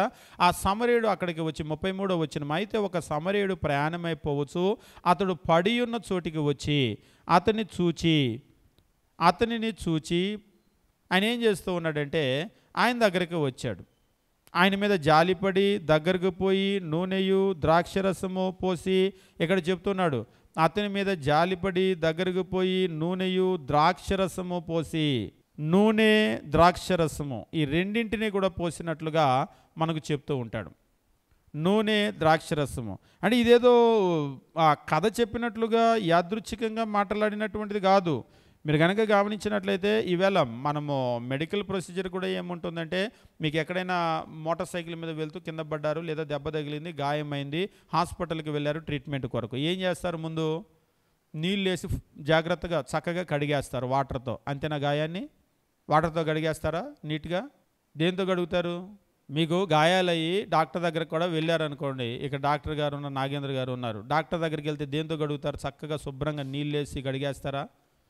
వాటర్ వేస్తే ఎక్కువైపోతుంది మనకు తెలుసు, స్పిరిట్ వేసి దాన్ని కడుగుతారు. ద్రాక్షరసము అనేటువంటిది, వైన్ అనేటువంటిది స్పిరిట్. నూనెయు ద్రాక్షరసము పోసి కట్టుకట్టెను. కాబట్టి ఈవేళ ఆ రోజు కూడా సేమ్ ప్రొసీజర్ అదే. మనం కడిగిన తర్వాత ఏం చేస్తామంటే మందు అప్లై చేస్తాము. నూనె ద్రాక్షరసం అనేటువంటిది ఏమిటి అంటే స్పిరిట్. నూనె అనేటువంటిది ఏమిటంటే మెడిసిన్. ఆ రోజుల్లో కూడా వాళ్ళు ఎట్లా చేసేటువంటి వాళ్ళు అంటే వాళ్ళు నూనెను ఒక మందుగా ఉపయోగించేవాళ్ళు. ఈవేళంటే మెడిసిన్ బాగా డెవలప్ అయింది కాబట్టి మనకు ట్యాబ్లెట్స్ వచ్చినాయి, సిరప్లు వచ్చినాయి, రకరకాల మందులు వచ్చినాయి. ఆ రోజుల్లో కనుక చూసి ఒక 30-40 సంవత్సరాలు వెనక్కి వెళ్ళండి, జ్వరం వచ్చిందంటే వాళ్ళకి పారాసెటమాల్ ఏమో అందుబాటులో ఉండేది కాదు. శుభ్రంగా ఏం చేసేవాళ్ళంటే తల నుంచి అరికాల వరకు ఫుల్గా వాళ్ళు ఆయిల్ పెట్టేసేవాళ్ళు, నూనె రాసేవాళ్ళు ఫుల్గా. ఆ నూనె ఆరిపోతూ ఉంటే నూనె రాసేస్తూ ఉండేవాళ్ళు, లోపల హీట్ అంతా కూడా బయటికి వచ్చేదాకా అట్లా అప్లై చేసేవాళ్ళు. ఇవాళ కూడా కొంతమంది బాగా టెంపరేచర్ ఎక్కువ వచ్చింది అనుకోండి, 100, 101, 102 అట్లా కనుక వచ్చింది, ఎంత పారాసెటమాల్ వేసినా లోపల నుంచి కంట్రోల్ కావటం లేదు. వెంటనే ఏం చేస్తారంటే తడిబట్ట తీసుకుని తుడుస్తూ ఉంటారు. నీళ్లు వెంటనే ఆవిరైపోతాయి. అదే ఆయిల్ కనుక రాశారనుకోండి, నీళ్ళలా వెంటనే ఆవిరవుతుంది, అది లోపల ఉన్న వేడి మొత్తాన్ని లాగేస్తూ ఉంటుంది. కాబట్టి నూనె అనేటువంటిది ఈవేళ మనం ఎట్లా అర్థం చేసుకుంటున్నామో కానీ ఆ రోజు నూనె అనేటువంటిది మెడిసిన్. కాబట్టి నెంబర్ 1, వ్యాధులకు, అంటే మనకు వచ్చే వ్యాధులకు, రోగాలకు దేవునికి సంబంధం ఉందంటే ఎస్, ఖచ్చితంగా సంబంధం ఉంది. దేవునికి మనకు రిలేషన్ ఎప్పుడైతే పాడవుతుందో, ఇంకా చెప్పాలి అంటే మనం ఎప్పుడైతే పాపం చేస్తామో, పాపం చేసినప్పుడు వ్యాధులు, రోగాలు వస్తాయి. వ్యాధులు, రోగాలు అంటే మిరాక్యులస్గా ఏం కాదు, అక్కడ బ్యాక్టీరియాని డెవలప్ చేయటమో, అటువంటి పరిస్థితులు డెవలప్ చేయటమో దేవుడు చేస్తాడు. వైరస్ ఎలాగైతే డెవలప్ అయిందో, వాస్తవంగా ఆ వైరస్ ఎలా డెవలప్ అయిందో ఇప్పుడు కూడా ప్రపంచానికి ఒక మిస్టరీగానే ఉంది. చైనాలో నుంచి వచ్చింది, గబ్బిలాల్లో నుంచి వచ్చింది అని అంటున్నారు కానీ అన్సర్టైన్ అది. ఒకవేళ వచ్చిందేమో, ఎట్లా వచ్చిందో అది నిజంగా ఖచ్చితంగా తెలియదు. కానీ అది ఖచ్చితంగా ఆ చేసిన వాళ్ళకి తెలుసో లేదో, ఏదేది కలిపితే ఎట్లా వచ్చిందో, కానీ దాని వెనకాల మాత్రం ఖచ్చితంగా దేవుడు ఉన్నాడు, దేవుని ప్రణాళిక ఖచ్చితంగా ఉంది. ఎప్పుడైతే పాపం చేస్తారో, చేసినప్పుడు దేవుడు ఏం చేస్తూ ఉంటాడంటే పనిష్మెంటు వెయ్యాలి అనేటువంటిది, ఖచ్చితంగా ఒక పనిష్మెంట్, లేకపోతే ఒక శోధన, ఒక పనిష్మెంట్ లేకపోతే ఒక శోధన, ఒక శిక్ష లేదంటే ఒక శోధన. ఇందులో మనం గమనించినప్పుడు యాకోబు పత్రిక ఇందాక మనం గమనించినటువంటి వచ్చిన భాగాల దగ్గర కనుక వెళ్ళినట్లయితే 5వ అధ్యాయంలో అదే విషయాన్ని తెలియజేస్తూ ఉన్నాడు. ఏమంటూ ఉన్నాడంటే 14వ వచనం, మీలో ఎవడైనా రోగి అయి ఉన్నాడా, అతడు సంఘపు పెద్దలను పిలిపించాలి, వారు ప్రభువు నామమున అతనికి నూనె రాచి అతని కొరకు ప్రార్థన చేయాలి. సంఘ పెద్దలను పిలిపించాలి. వాళ్ళు ఏం చేస్తారు అంటే నూనె రాచి ప్రార్థన చేయాలి. అంటే నూనె రాయటము అంటే దే అప్లై మెడిసిన్, అంటే మందు ఉపయోగిస్తారు. But at the same time వాళ్ళు ఏం చేస్తారు అంటే అతని కొరకు ప్రార్థన చేయాలి. Anoint him with oil in the name of the lord, anoint him with the oil in the name of the lord అని చెప్పేసి అంటూ ఉంటాడు. వాళ్ళు ప్రార్థన చేస్తారు, అదే రీతిగా వాళ్ళు మందు కూడా ఉపయోగిస్తారు. ఈరోజు మందు ఉపయోగించవద్దు అనేటువంటి వాళ్ళకి బైబిల్ మీద అస్సలు అవగాహన లేదు. మీరు గమనించండి, పాత నిబంధన కాలం నుంచే మెడిసిన్ ఉంది. ఇంకా చెప్పాలి అంటే మెడిసిన్ అనేటువంటిది కూడా దేవుని కృప. ఆయన ఆ జ్ఞానాన్ని ఇచ్చాడు కాబట్టి మందు కనిపెట్టి ఆయన మందు కనిపెట్టాడు. అంతేగాని దేవుని సహాయం, దేవుని చిత్తం లేకుండా వాళ్ళు ఏం కనిపెట్టలేదు. ఈరోజు పారాసెటమాల్ కనిపెట్టారంటే కూడా అది దేవుని చిత్తము, దేవుని సహాయంతో కనిపెట్టారు. నేను మందు వేసుకోనంటే అదేనా దేవుని సహాయం లేకుండా వచ్చిందా? కాబట్టి మందు కూడా దేవుని సహాయంతోనే. ఈవెన్ క్రీస్తు ప్రభు కూడా జీవించి ఉన్న దినాల్లో ఆయన అంటూ ఉంటాడు, ఆరోగ్యము గలవానికి వైద్యుడు అవసరము లేదు కానీ రోగికి వైద్యుడు అవసరం. ఆయన చెప్పిన మాట ఏమిటంటే రోగికి వైద్యుడు అవసరమని క్రీస్తు ప్రభు చెప్తే, రోగికి వైద్యుడు అవసరం లేదు, మందు అవసరం లేదని వీళ్ళు చెప్తారు. వీళ్ళకి అసలు బైబిల్ అర్థమవుతుందో అర్థం కావటం లేదు. దేవుడు మందుని ఎప్పుడు కూడా వ్యతిరేకించలేదు. క్రీస్తు ప్రభు సాక్షాత్తు క్రీస్తు ప్రభు చెప్తున్నాడు, రోగికి వైద్యుడు అవసరం.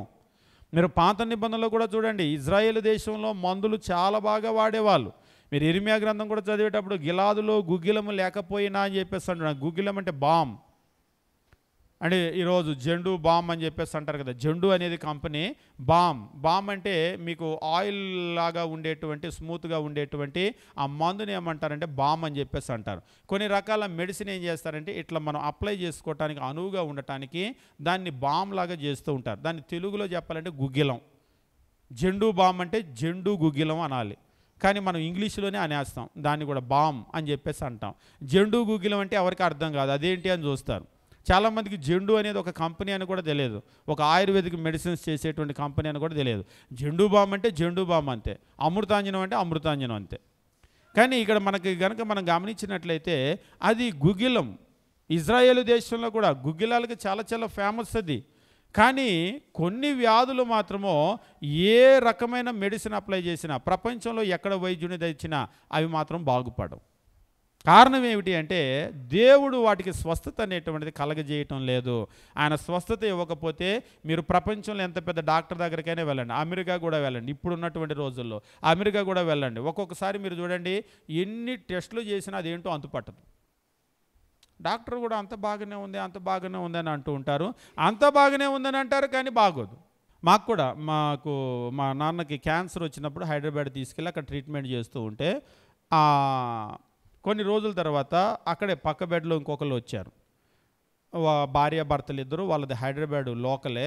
ఆయన చూడటానికి బాగానే ఉన్నాడు కానీ ఆయనకి విపరీతంగా జ్వరం వస్తూ ఉంటుంది, మళ్ళీ తగ్గిపోతూ ఉంటుంది, విపరీతంగా జ్వరం వస్తుంది.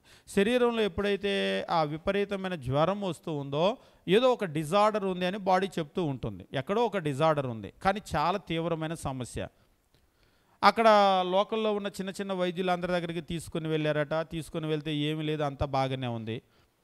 తర్వాత ఏషియన్ ఇన్స్టిట్యూట్ ఆఫ్ ఇది ఉంది కదా, ఈ గ్యాస్ట్రోఎంట్రాలజీ, అక్కడికి తీసుకొని వచ్చారు. లోపల డైజెస్టివ్ సిస్టమ్లో ఏదైనా ఖచ్చితంగా సమస్య ఉంటుందని. మేము ఉన్నప్పుడు దాదాపు ఒక నెలన్నర వరకు అక్కడ ఉన్నాం. ఎన్ని రకాల పరీక్షలు చేశారు, అన్నీ బాగానే ఉన్నాయి అని రిపోర్ట్లు వచ్చేది, కానీ జ్వరం అయితే తగ్గేది కాదు. మేము డిశ్చార్జ్ అయ్యి వచ్చేటప్పుడు ఇంకా వాళ్ళు అక్కడే ఉన్నారు, మేమైతే వచ్చేసాము. జ్వరం అయితే తగ్గేది కాదు. ఎన్ని రకాల పరీక్షలు చేసినా అంటే ఒక్కోసారి అనిపిస్తూ ఉంటుంది, నిజంగా పరీక్షలకి దొరికిపోతే ఇంకా దేవుని జ్ఞానం ఏముంది? అప్పుడప్పుడు మనకు కూడా అనిపించింది, దేవుడా నువ్వు ఏ రోగమైనా పెట్టు, నేను నెంబర్ 1 డాక్టర్ని, పరీక్షలు చేసి ఇట్టే కనిపెడతాను, నా దగ్గర నువ్వేమి, నీ పప్పులు నా దగ్గర ఏమి ఉడకో అని కూడా మాట్లాడవచ్చు. అందుకనే దేవుడు ఏం చేస్తాడంటే అంతుపట్టనటువంటి రోగాలను పెడుతూ ఉంటాడు. ఎంత పెద్ద వైద్యునికి అంతుపట్టదు, ఎంత పెద్ద మిషన్స్కి అంతుపట్టదు, ఎంత పెద్ద పరీక్షలకు కూడా అంతుపట్టదు. ఈరోజు కావాలంటే అడగండి, మా మిషన్స్కి దొరకని వ్యాధి ప్రపంచంలో ఏదీ లేదు అని చెప్పగలరా? కొత్త వ్యాధులు వస్తూ ఉంటే కొత్త మిషన్స్ కనిపెడుతూ ఉన్నారు, కొత్తవి వస్తూ ఉంటే కొత్త కనిపెడుతూ ఉన్నారు. ఇలా కొత్తవి వస్తూనే ఉంటాయి. ఇక ఇంతవరకు మనిషి గీత గీసి ఇక డెడ్ లైన్, ఇక ప్రపంచానికి వచ్చే కొత్త వ్యాధులన్నీ కూడా అయిపోయినాయి. ఇక ఇంతకు మించి కొత్త వ్యాధులు రావడానికి దేవుడి దగ్గర కూడా ఏమీ లేవు అంటానికి లేదు. ఆయన కొత్తవి తెస్తూనే ఉంటాడు. మనిషి ఇంకా కొత్తగా కష్టపడుతూనే ఉండాలి. ఈరోజు కూడా మీరు కనుక చూసినట్లయితే క్యాన్సర్కి ఇంకా ఖచ్చితమైనటువంటి మందు రాలేదు, మనిషికి అందకుండానే ఉంది. కాబట్టి ఇక్కడ దేవుని వాక్యం ఏమని తెలియజేస్తూ ఉన్నాడంటే ఖచ్చితంగా మనకు మందు అనేటువంటిది దేవుడు ఇచ్చేటువంటిది. మందుని ఎప్పుడు కూడా బైబిల్ వ్యతిరేకించలేదు, ఈవెన్ క్రీస్తు ప్రభు కూడా వ్యతిరేకించలేదు. రోగికి వైద్యుడు అవసరమని ఆయన చెప్పాడు. ఈవేళ మీరు చూడండి, కొన్ని సంఘాలలో మందులు వేసుకోవద్దు అంటారు, బైబిల్లో మందు లేదని అంటారు. బైబిల్లో మందు లేకపోవటం ఏంటి? చదువుకున్న వాళ్ళు, చదువురాని వాళ్ళ. బైబిల్లో మందు లేకపోవటం ఏంటి? బైబిల్ పాత నిబంధన నుంచి గమనించినప్పుడు బైబిల్ నిండా మందులు ఉన్నాయి.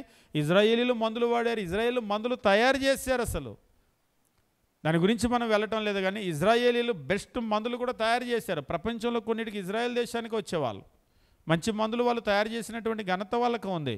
అంతేకాదు క్రీస్తు ప్రభు కూడా భూమి మీదకి వచ్చిన దినాల్లో రోగికి వైద్యుడు అవసరం అన్నాడు. ఆరోగ్యం గలవానికి వైద్యుడు అక్కర్లేదు. అయ్యా వైద్యుడి గురించి నీ అభిప్రాయం ఏంటి, వైద్యాన్ని గురించి నీ అభిప్రాయం ఏంటంటే రోగికి వైద్యుడు అవసరమని ఆయన చెప్పాడు. కాబట్టి మందుల్ని ఎక్కడ కూడా వ్యతిరేకించలేదు. ఇక్కడ కూడా ఏం చెప్తున్నాడంటే యాకోబు పత్రిక 5వ అధ్యాయంలో మీలో ఎవడైనా రోగి ఉన్నాడా అతడు సంఘ పెద్దలను పిలిపించాలి, వాళ్ళు ప్రభునామమున అతనికి నూనె రాస్తారు. నూనె రాయటం అంటే మెడిసిన్ అప్లై చేస్తారు, ఆయన కొరకు ప్రార్థన చేస్తారు. అంటే మందు వాడాలి, ప్రార్థన చేయాలి. మందు ఉందని ప్రార్థన మానేయద్దు, ప్రార్థన ఉందని మందు మానేయద్దు. ఈరోజు మీరు ఏదైనా ఒక మందు వాడాలని అనుకుంటే కూడా మీరు ఆ మందు తీసుకొని, మీరు అప్పుడప్పుడు కొంతమంది మందులు వేసుకునేటప్పుడు చూసారా, మందులు తీసుకొని ప్రార్థన చేసి మింగుతూ ఉంటారు. ఒకసారి ఇలాగనే నిన్న ప్రార్థన చేసుకున్నావుగా అంటే అది నిన్నటి మందుకి, మరి ఈరోజు మందు శరీరానికి పనిచేయాలంటే, ఒకసారి ఒకరు అడిగారు, అంటే శరీరానికి మనం మందులు వాడతాం, కొన్ని పడవ రియాక్షన్ వస్తాయి కదా అని. అవును, రియాక్షన్ వస్తాయి. ఒక్కోసారి ఎంత గమ్మత్తుగా ఉంటుందో గమనించండి. నిన్న వాడితే మందు పనిచేస్తుంది, తెల్లారికి మళ్ళీ ఆ మందు ఆ శరీరానికి వికటిస్తుంది. అందుకనే మీరు ఈవెన్ పెన్సిలిన్ కూడా ఇచ్చేటప్పుడు ప్రతిసారి టెస్ట్ చేస్తూ ఉంటారు. ప్రతిసారి ఒక చాలా స్మాల్ డోస్ ఇచ్చి కొన్ని రకాల మందులు ఏంటంటే శరీరం మారిపోతూ ఉంటుంది. మన శరీరమే ఒకప్పుడు నాకు పెన్సిలిన్ పడింది ఇప్పుడు చేయండి అంటే కుదరదు, మళ్ళీ ఇప్పుడు టెస్ట్ చేయాల్సిందే. అంటే మనం శరీరం ఎదుగుతూ ఉంటే రోజుకి మార్పులు వచ్చేస్తూ ఉంటాయి. అంటే దేవుడు ఎట్లా పెట్టాడో చూడండి, అంతుపట్టకుండా మన శరీరమే తత్వం మారిపోతూ ఉంటుంది. మందు తత్వం ఏం మారలేదు, మందు సేమ్ అదే మెడిసిన్. కానీ అదే మెడిసిన్ ఒకప్పుడు మనకు పడుతుంది, ఒకప్పుడు మనకు పడదు. ఒకప్పుడు కూడా మేము బయట బాగా తిరుగుతూ ఉంటాం కదా, బయట బాగా అక్కడ ఆహారం ఇక్కడ ఆహారం, అక్కడ నీళ్ళు ఇక్కడ నీళ్ళు తాగి మాకెప్పుడు కడుపు సమస్య ఎప్పుడు వస్తూ ఉంటుంది. ఎప్పుడు తిమోతి పత్రిక గుర్తు చేసుకుంటూ ఉంటాం, నీ కడుపు జబ్బు నిమిత్తము అన్నట్లుగా సేవకులకు ఎక్కువగా కడుపు జబ్బు ఉంటుంది. ఎందుకంటే ఎక్కడ ఏ ఊరు వెళ్తే ఆ ఊరిలో నీళ్ళు, ఏ ఊరు వెళ్తే ఆ ఊరిలో ఆహారం, ఏ ఊరు వెళ్తే అక్కడ ఏదో తింటూ ఉంటాం. తింటే ఏమవుతుందంటే ఒకసారి డాక్టర్ దగ్గరికి వెళ్ళినప్పుడు ఇట్లా సమస్య ఉందని వెళ్తే క్యారేజ్ కట్టుకొని వెళ్ళొచ్చుగా అన్నాడు. ఊర్లో సేవ అంటే క్యారేజ్ కట్టుకొని వెళ్తాము. ఒకసారి మేము ఇక్కడి నుంచి శ్రీకాకుళం దాటి ఒరిస్సా బోర్డర్ దగ్గరికి వెళ్ళాం. రిటర్న్ వచ్చేటప్పుడు ఏం చేసామంటే అప్పటికి చిన్న ఊర్లలో ఆపకుండా విజయనగరం టౌన్కి వచ్చి ఆపాము. బయట దాదాపుగా నాన్ వెజ్ తినము. ఒక వెజ్ హోటల్ ఎక్కడుందని చూసుకొని అడిగి మరీ ఫేమస్ హోటల్ అని వెజ్ హోటల్కి వెళ్ళాం. వెజ్ హోటల్కి వెళ్ళి వెజ్ తిన్నాము. మధ్యాహ్నము సాయంత్రానికి కడుపు సమస్య వచ్చేసింది ఖచ్చితంగా. అంతకు ముందు దాకా మాకు లేదు, పొద్దున్న దాకా మధ్యాహ్నం దాకా బాగానే ఉంది, మధ్యాహ్నం పైన వచ్చింది. ఖచ్చితంగా సమస్య అక్కడ హోటల్ అనేది మాకు అర్థమైంది. ఆ తర్వాత ఒకసారి నర్సీపట్నంలో కూడా మేము ఉదయం టిఫిన్ చేసినప్పుడు టిఫిన్ చేసిన అందరూ బాగానే ఉన్నారు, పూరీ తిన్న వాళ్ళు ఎఫెక్ట్ అయ్యారు. అంటే మాకు ఖచ్చితంగా అర్థమైంది పూరీ అంటే ఎట్లాగూ నూనెలో వేపుతాడు కాబట్టి దానిలో ఏం లేదు, పూరీ కూరలో ఏదో తేడా వచ్చి ఉంటుంది. ఆ ఉల్లిపాయలు, ఆ నీళ్ళు, ఆ బంగాళదుంపలు పాతలో వాళ్ళు తోమరు ఏదో చేస్తారు. ఇక ఏదో తోమకుండా ఉంటుందని మనం తింటాం మానేలేం, ఏదో తింటాం. కాబట్టి ఈ సమస్య అనేటువంటిది ఎప్పుడూ వచ్చేస్తుంది. దానికి నేను ఆ రోజుల్లో నార్ఫ్లాక్స్ అని ఒక మందు వాడేవాడిని. బ్రహ్మాండంగా పనిచేసేది. ఎప్పుడు నార్ఫ్లాక్స్ ఇచ్చేవాళ్ళు. ఒకసారి నార్ఫ్లాక్స్ తెచ్చి వేసుకుంటే అలా మింగిన కాసేపటికి తిన్న ఆహారం అంతా వామిట్ అయిపోయింది. వామిట్ అయిపోతే అది ఏంటనేటువంటిది కూడా గుర్తించలేకపోయాం. శరీరం అంతా కూడా బద్దలుగా పగిలిపోయింది, గొంతు అంతా పేగంతా పగిలిపోయింది. అది దానివల్ల అని అనిపించలేదు, అసలు దాని మీద అనుమానం రాలేదు. తర్వాత కొంతకాలం తర్వాత మరలా అట్లనే ఇబ్బంది కలిగితే మళ్ళీ నార్ఫ్లాక్స్ ఇస్తే మళ్ళీ వేయగానే మొత్తం బాడీ అంతా పగిలిపోయింది, ఇదంతా గొంతు అంతా కూడా. అప్పుడు డౌట్ వచ్చింది నార్ఫ్లాక్స్ మీద, ఇదే ఇప్పుడు దాకా బాగానే ఉన్నాం ఇదే అని. అప్పుడు అడిగితే నార్ఫ్లాక్స్ అట్లా అవ్వదండి అంటున్నాడు. తర్వాత డాక్టర్ని అడిగితే ఒక డాక్టర్ని, అవును ఒక మందు ఒకరికి పడుతుంది, పడదు, నార్ఫ్లాక్స్ కూడా అటువంటి స్వభావం ఉంటుందని. అప్పటి నుంచి ఎప్పుడు వెళ్ళినా కానీ ముందే చెప్తాను నాకు నార్ఫ్లాక్స్ పడదు అని అంటాను. అంటే ఒకవేళ ఇప్పుడు పడవచ్చేమో, కానీ ఇప్పుడు మళ్ళీ దాన్ని టెస్ట్ చేసేంత ధైర్యం లేదు. ఒకసారి గొంతు ఈ పేగంతా పగిలిందంటే నెల రోజుల పైన ఉంటుంది, ఈవెన్ మంచినీళ్ళు కూడా మింగలేం. అందుకని నార్ఫ్లాక్స్ మింగే ధైర్యం నాకు లేదు, ముందే చెప్పేస్తాను నార్ఫ్లాక్స్ నాకు పడదని. ఒకసారి ఒక ఆయన అన్నాడు, అప్పుడు పడకపోతే ఇప్పుడు పడవచ్చు సార్, టెస్ట్ చేసుకోవచ్చుగా ఒక ట్యాబ్లెట్ వేసని. అంత ఓపిక లేదు, అంత ధైర్యం కూడా లేదు ఇప్పుడు. కాబట్టి ఇంకేదైనా సబ్స్టిట్యూట్ ఉంటే మెడిసిన్ ఇవ్వండి అని. దేవుడు శరీరాన్ని ఎట్లా మార్చేస్తాడు, అసలు మన శరీరం మనకు తెలియదు. మన శరీరానికి ఏది పడుతుందో ఏది పడదో మనకు తెలియదు, డాక్టర్కి తెలియదు, మిషన్స్కి తెలియదు. అది కేవలం దేవునికి మాత్రమే తెలుసు. నిజంగా ఆయనకు ఆ జ్ఞానం ఉంది, ఆయన కంట్రోల్లో మనుషుల్ని పెట్టుకున్నాడు కాబట్టి ఈ ప్రపంచం ఎట్లుంది, కానీ లేకపోతే దేవుని మాట వినేది కాదు. ఇంత కంట్రోల్లో ఉంటే కూడా ఆయన మాట వింటలేదు. ఆశ్చర్యం ఏంటంటే ఇంత ఆయన కంట్రోల్లో, ఇంకా చెప్పాలంటే మన శరీరం మన కంట్రోల్లో లేదు, 100% ఆయన కంట్రోల్లో ఉంది, అయినా ఆయన మాట విన్నాం మనం. కానీ ఇక్కడ దేవుని వాక్యం తెలియజేసేది ఏమిటి అంటే, వ్యాధికి పాపానికి సంబంధం ఉందంటే అవును. ఎప్పుడైతే దేవుని ఆజ్ఞను మీరిపోతున్నామో, ఇజ్రాయేలీలకు కూడా చెప్పాడు, ఆయన ఆజ్ఞలు ఎప్పుడైతే మీరి వెళ్ళిపోయారో వాళ్ళకు అంతు చిక్కనటువంటి రోగాలు, స్వస్థపడినటువంటి రోగాలు వాళ్ళకి ఇస్తానన్నాడు. అలాగనే వాళ్ళకి జరిగింది. ప్రపంచంలో నువ్వు ఎక్కడికైనా వెళ్ళు, దాన్ని హీల్ చేయటం ఎవరి వల్ల కూడా కాదు, అట్లనే నశించిపోయిన పరిస్థితి. ఒక బెస్ట్ ఎగ్జాంపుల్ అలెగ్జాండర్కి ఏమైందో అంటే అదంతా అన్సర్టైన్. ఒకవేళ కొందరు మలేరియా అంటారు, కొందరు స్లో పాయిజన్ అంటారు. అది ఏదైనా కానీ ప్రపంచంలో ఉన్న బెస్ట్ ఫిజిషియన్స్ అందరూ వచ్చారు, ఏ డాక్టర్ కూడా బాగు చేయలేకపోయాడు దాన్ని. చేతులు ఎత్తేసారు వాళ్ళు, మా వల్ల కాదు అని చెప్పేసి. కొన్ని ఇది ఏదో జరుగుతుంది అనేది అర్థమవుతుంది, కానీ దానికి మందు ఏంటనేటువంటిది మాత్రం చెప్పలేరు. అలెగ్జాండర్ విషయంలో కూడా అదే జరిగింది. నిజంగా ప్రపంచాన్ని గెలిచినటువంటి అలెగ్జాండర్ ప్రపంచంలో ఏ డాక్టర్నైనా రప్పించుకోగలడు, రప్పించుకున్నాడు, కానీ వాళ్ళందరూ చేతులు ఎత్తేసారు. చివరికి ఆయనకి ఒక రకంగా డాక్టర్ల మీద కోపం వచ్చింది. కోపం వచ్చినా ఏం చేస్తాడు, చివరికి ఆయన పక్కన ఉన్న వాళ్ళు చెప్పాడు, నేను చచ్చాక నా సేవకేపేటికి నా కాఫీని వీళ్ళ చేతే మోయించండి, నాకు ట్రీట్మెంట్ చేసిన డాక్టర్ల చేత అన్నాడు. అందుకనే మీరు అలెగ్జాండర్ యొక్క కాఫీని డాక్టర్లు మోస్తారు. కారణం ఏంటంటే వాళ్ళకి వేసిన పనిష్మెంట్, ఆయన నన్ను బాగు చేయలేకపోయారు, వీళ్ళ చేత మోయించండి అని.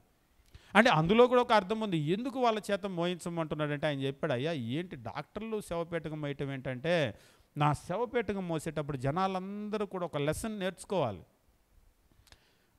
డాక్టరే కానీ దేవుడు కాదు, వాళ్ళు ఏం బాగు చేయలేరు, వాళ్ళు బాగు చేయలేని కేసులు కూడా ఉంటాయి అనేటువంటిది జనాలు చూసి వాళ్ళు బుద్ధి తెచ్చుకోవాలి. లేకపోతే మనకులాగా ఆ డాక్టర్ ఉందే అండి, ఈ డాక్టర్ ఉందే అండి, ఏ డాక్టర్ వచ్చేటప్పుడు పాపం ఆయనకి ఏదో బాగు చేస్తాడేమో అని అదొక ఆశ. కానీ డాక్టర్ దేవుడు కాదు, వాళ్ళు ఏం బాగు చేయలేరు. ఇప్పుడు కూడా మనకు కూడా దేవుడి మీద కంటే డాక్టర్ మీద నమ్మకం ఎక్కువ ఉంటుంది. కావాలంటే గమనించండి. ఇక్కడ కాకపోతే అమెరికా వెళ్తా అంటున్నాడు ఒక ఆయన. అంటే అమెరికాలో మంచి ట్రీట్మెంట్, మంచి హాస్పిటల్స్, బెస్ట్ మెడిసిన్ అంతా కూడా ఉంది, అక్కడికి వెళ్ళి బాగు చేసుకుంటాను. అమెరికా వెళ్తే నేను ఆపలేడా దేవుడు? అక్కడికి వెళ్ళాక కూడా ఇక్కడలాగానే పని చేయకుండా పోతే, అంటే ఇండియా మాత్రమే దేవుని కంట్రోల్లో ఉందా, అమెరికా దేవుని కంట్రోల్లో లేదా? ఇండియాలో ఎలాగైతే నీకు ఏ మందు పని చేయలేదో, అమెరికాలో కూడా ఏ మందు పని చేయకుండా ఆయన చేయగలడు. కాకపోతే అది నీకు అర్థం కావట్లేదు. యోనా ప్రవక్తలాగా ఇజ్రాయేల్ దేశమే ఆయన కంట్రోల్లో ఉందేమని ఓడెక్కి పారిపోదామని ట్రై చేశాడు. అప్పుడు ఆయనకు అర్థమైంది ఇజ్రాయేల్ దేశమే కాదు, ఓడ యావత్తు కూడా, అంటే ఇంకా చెప్పాలంటే సముద్రం యావత్తు, ప్రపంచం యావత్తు ఆయన కంట్రోల్లో ఉంది. ఒక పెద్ద తుఫాను తెచ్చి ఓడ బద్దలైపోయే పరిస్థితి వచ్చినప్పుడు అర్థమైంది, ఈ సముద్రం అంతా ఆయన కంట్రోల్లోనే ఉంది అని. చివరికి వాళ్ళు వచ్చినప్పుడు, ఆ ఓడ నావికులు వచ్చినప్పుడు యోనా చెప్పేశాడు, ఇదంతా నా వల్లే జరుగుతుంది, మీరు ఓడలో సామానంతా ఎత్తేసారు, ఓడ తేలిక చేద్దామని. ఆయన చెప్పాడు, ఇదంతా ఫలించదు, నేను ఈ ఓడలో ఉంటే ఈ ఓడ మునిగేది ఖాయం, ఇది ఆగాలి అంటే పరిష్కారం ఒకటే, నన్ను ఎత్తు అందులో ఇసిరేయండి, సముద్రంలో ఆగిపోతుంది అన్నారు. నిజంగానే వాళ్ళకు కూడా భయం వేసింది. ఒక మనిషిని వేస్తూ ఉన్నాం, అందులో ఆయన యెహోవా ప్రవక్త అంటున్నాడు, మన మీదకు ఒకరోజు వచ్చిద్దేమో అని వాళ్ళకు ప్రార్థన చేసుకుని ఎత్తి ఇసిరేశారు. ఎత్తి ఇసిరేయగానే నిమ్మలమైపోయింది సముద్రం. నిజంగానే ఆయన వల్లే వచ్చింది అది. అంటే సముద్రం అంతా ఆయన కంట్రోల్లో ఉంది, ప్రపంచమంతా ఆయన కంట్రోల్లో ఉంది. ఆయన కంట్రోల్లో లేనిది ఎవరంటే యోనా. కానీ చివరికి ఆయన కంట్రోల్లోకి తెచ్చుకున్నాడు. ఈరోజు కూడా మనం అట్లనే ప్రవర్తిస్తూ ఉంటాం. ఒక్కొక్కసారి దేవుని బిడ్డల మీద దేవుని శక్తిని గమనించలేం. ఇంతవరకే లిమిటెడ్ ఏమో దేవుడు అని చెప్పేసి అనుకుంటూ ఉంటాం. కానీ మనం గమనించవలసింది ఏమిటి అంటే, మందు అనేటువంటిది దేవుడు ఇచ్చేటువంటిది, మందుకు దేవుడు వ్యతిరేకి కాదు. But at the same time ఆ మందు పని చేయాలంటే కూడా దేవుని కృప ఉండాలి. అందుకనే ఇక్కడ చెప్తున్నాడు, ఎవడైనా రోగి అయి ఉన్నాడా, ఎవడైనా రోగి అయి ఉంటే అతడు సంఘ పెద్దలను పిలిపించాలి, వారు వచ్చి నూనె రాచి అతని కొరకు ప్రార్థన చేస్తారు. నూనె రాచి అంటే నూనె అంటే మెడిసిన్ ఉపయోగిస్తారు, ప్రార్థన చేస్తూ ఉంటారు. 15వ వచనంలో అంటున్నాడు, విశ్వాస సహితమైన ప్రార్థన. యాకోబు పత్రిక 5వ అధ్యాయం 15వ వచనము, విశ్వాస సహితమైన ప్రార్థన ఆ రోగిని స్వస్థపరచును. అంటే నువ్వు దేవుణ్ణి అడిగితే, మనకు తెలుసు ప్రార్థన అంటే విజ్ఞాపన, విన్నపము, ఆయనకి మనవి చేయటము. ఒకవేళ నీ రిక్వెస్ట్ కనుక ఆయన అంగీకరిస్తే విశ్వాస సహితమైన ప్రార్థన ఆ రోగిని స్వస్థపరుస్తుంది. కింద వచ్చిన కింద లైన్లో చాలా క్లియర్గా అంటున్నాడు, ప్రభువు అతనిని లేపును. నీ మందుకు కాదు ఆ గొప్పతనం. ఒకసారి కొంతమంది అంటారు, ఆ డాక్టర్ దగ్గరికి వెళ్ళానండి, ఏం మందు రాశాడో కానీ ఇట్టే తగ్గిపోయింది అన్నాడు ఒకసారి ఒక ఆయన. ఇట్టే తగ్గిపోయిందంటే ఆ డాక్టరు రాసిన మందు మహిమ కాదు, వాటన్నింటి వెనకాల దేవుని యొక్క కృప ఉంది. అది దేవుని కృప లేదనుకోండి, ఆ డాక్టర్ రాసిన మందు కూడా పని చేయకుండా ఉంచాలనుకుంటే. కానీ ఒక్కోసారి మనమేమనుకుంటామంటే ఆ డాక్టరు ఆ మందు అని అనుకుంటాం, ఆ డాక్టరు ఆ మందు, కానీ ఖచ్చితంగా వెనకాల ఈ క్రెడిట్ అంతా కూడా దేవునికి వెళ్ళవలసింది. మనల్ని బాగు చేసేటువంటిది ఆయన. కానీ మనుషులుగా మనం మర్చిపోతాం. విశ్వాస సహితమైన ప్రార్థన ఆ రోగిని స్వస్థపరచును, ప్రభువు అతనిని లేపును. కింద లైన్ చాలా జాగ్రత్తగా గమనించండి, అతడు పాపములు చేసిన వాడైతే పాప క్షమాపణ నొందును. ఈ రిలేషన్ అంతా కూడా పాడవటానికి ప్రధానమైన కారణం ఏంటంటే పాపం, హ్యూమన్ సిన్. మనం చేసేటువంటి పాపాలు మనకు అర్థం కావు, కానీ మనం చేసే పాపాలు ఏం చేయగలవంటే, మనం చేసే పాపం ఏమైనా చేయగలదు. దేవునికి మనకున్నటువంటి సంబంధాన్ని దెబ్బతీసి ఆ పాపం మన మీదకి ఎంత పెద్ద విపత్తు అయినా కానీ తీసుకొని రాగలదు. కాబట్టి ఇజ్రాయేల్ ఇందాక మనము ద్వితీయోపదేశకాండం 28వ అధ్యాయం 22, 27 వచనాలు గమనించినప్పుడు వాళ్ళకు వచ్చినటువంటి ఆ వ్యాధులన్నిటి వెనకాల కారణం ఎవరు అంటే దేవుని వాక్యాన్ని మీరిపోవడం. మరొక రకంగా డైరెక్ట్గా చెప్పాలంటే వాళ్ళ పాపం వల్ల వాళ్ళకి ఆ పరిస్థితి వచ్చింది. ఆ రోగాలన్నీ రావడానికి కారణం వాళ్ళ పాపం. ఎప్పుడైతే మళ్ళీ దేవునితో వాళ్ళు సమాధాన పడతారో, దాన్ని సరి చేసుకుంటారో, అవి కూడా సరవుతాయి. ఇక్కడ కూడా సేమ్ అదే చెప్తున్నాడు. అంటే చెప్పినటువంటి విధానం వేరు, కానీ ఇక్కడ కూడా కంటెంట్ అయితే సేమ్. మీరు గమనించండి 14-15 మళ్ళీ ఒకసారి, మీలో ఎవడైనా రోగి అయి ఉన్నాడో అతడు సంఘ పెద్దల్ని పిలిపించాలి, వారు ప్రభువు నామమున అతనికి నూనె రాచి అతని కొరకు ప్రార్థన చేయాలి. విశ్వాస సహితమైన ప్రార్థన ఆ రోగిని స్వస్థపరచును. విశ్వాస సహితమైన ప్రార్థన రోగిని స్వస్థపరచును, ప్రభువు అతని లేపును. అతడు పాపంలో చేసిన వాడైతే పాప క్షమాపణ నొందును. ఆ పాపానికి క్షమాపణ దొరికితేనే అతనికి ఆ వ్యాధి నుంచి స్వస్థత కలుగుతుంది. అందుకొరకు ఏం చేశాడంటే డాక్టర్ని కాకుండా వీళ్ళని పిలిపించమన్నాడు. కానీ వీళ్ళు కూడా వచ్చి కేవలం ప్రార్థన కాదు, నూనె రాచి ప్రార్థన. నూనె అంటే ఆయిల్ అనేటువంటిది మెడిసిన్. ఈరోజు మనకి ఆయిల్ మెడిసిన్ లాగా అర్థం కాకపోవచ్చు, కానీ వాళ్ళకి ఆయిల్ అనేటువంటిది మెడిసిన్. కాబట్టి నువ్వు మందు వాడు, నువ్వు ప్రార్థన చేయి. ఈరోజు మనం ఎట్లా అర్థం చేసుకోవాలంటే, నూనె రాచి అనేటువంటిది నువ్వు మందు తీసుకో, మందు వాడు, ప్రార్థన చేయి. ఉదాహరణకి జ్వరం వచ్చింది, నూనె అనేదానికంటే కూడా పారాసెటమాల్ తీసుకో, ప్రార్థన చేసుకుని మందు మీకు. కానీ ఆ పారాసెటమాల్ ఫలించాలంటే కూడా దేవుని కృప. ఒక జ్వరం అనే కాదు, శరీరంలో ఏదైనా సరే అది దేవుని యొక్క కృప. ఆయన కంట్రోల్లో ఉన్నామనేటువంటి విషయాన్ని మనం ఎప్పుడు కూడా మర్చిపోకూడదు. కాబట్టి ఒక ప్రార్థన ఏం చేయగలదు అంటే, విశ్వాస సహితమైనటువంటి ఒక ప్రార్థన ఒక రోగిని స్వస్థపరచగలదు. అది ఎట్లా సాధ్యమవుతుంది అని అంటారు. ఇంకా మనకి అర్థం కాని విషయం ఏమిటంటే, మనకు వచ్చే ప్రతి దాని వెనకాల దేవునికి మనకున్న రిలేషన్ బట్టే ఉంటుంది. దేవునికితో మనకు ఒక బ్యాడ్ రిలేషన్ కనుక ఉంటే అది అన్నింటినీ ఎఫెక్ట్ చేసినట్లు మన ఆరోగ్యాన్ని కూడా ఎఫెక్ట్ చేస్తుంది. దేవునితో ఎప్పుడైతే నీకు సరైనటువంటి రిలేషన్ ఉందో అప్పుడు ఏమవుతుందంటే అన్నీ బాగైనట్లుగా నీ ఆరోగ్యం కూడా బాగవుతుంది. కానీ కేవలం ప్రార్థన సరిపోదు, నువ్వు మందు వాడాలి. ఈరోజు నూనె రాచి అంటే నూనె డబ్బాలు అమ్మేస్తూ ఉంటారు. కొబ్బరి నూనె డబ్బాలు ఎక్కువగా అమ్మేది కొబ్బరి నూనె డబ్బాలు. మేము పల్లెటూర్లకు వెళ్తూ ఉంటాం కదా, ఆ పారాచూట్ కొబ్బరి నూనె డబ్బా తీసుకుని వచ్చి చేతిలో పెట్టి సేవకుని ప్రార్థన చేయమంటారు. నేను అడుగుతాను, మీకా ఈ కొబ్బరి నూనె డబ్బా కానీ ప్రార్థన మీ కొరకు కావాలా, మీకు కావాలా, ఈ కొబ్బరి నూనె డబ్బా కావాలా? వాస్తవంగా వాళ్ళ నమ్మకం ఏమిటి అంటే, ఈ కొబ్బరి నూనె డబ్బా ప్రార్థన చేయించుకొని మనం రాసుకుంటే తగ్గుతుందని. రాసుకోవటం కూడా ఎట్లా రాసుకుంటారో తెలుసా? ఇట్లా తీసి ఇట్లా సిలువేసుకుంటారు. ఇట్లా ఇట్లా సిలువ వేసుకుంటారు. ఇట్లా ఇక్కడ నుదిటి మీద రాసుకోవాలని ఎక్కడ ఉంది? ఆయిల్ వాళ్ళు మెడిసిన్గా వాడినప్పుడు కూడా ఎక్కడ రాసేవాళ్ళు? ఆయిల్ ఎక్కడ అప్లై చేసేవాళ్ళు? ఇందాక యెషయా గ్రంథం చదివాము. తల నుంచి అరికాల వరకు పచ్చిపుండ్లు, గాయములు, పచ్చిపుండ్లు, అవి పిండబడలేదు, తైలముతో మెత్తన చేయబడలేదు. ఎక్కడ అప్లై చేశాడు? ఇక్కడ అప్లై చేశాడా? ఆయిల్ మెడిసిన్గా వాళ్ళు ఎక్కడ అప్లై చేసేవాళ్ళు? ఒకవేళ ఈరోజు నువ్వు కూడా ఇన్ని పారాసెటమాల్, ఇన్ని ట్యాబ్లెట్లు, ఇన్ని సిరప్లు, ఇన్ని మెడిసిన్, ఇంత మెడిసిన్ డెవలప్ అయితే కూడా ఇంక నేను ఆ నూనె రాస్తాను అన్నావు అనుకోండి. ఒకవేళ నూనె రాసుకో, కానీ నూనె ఎక్కడ రాయాలి?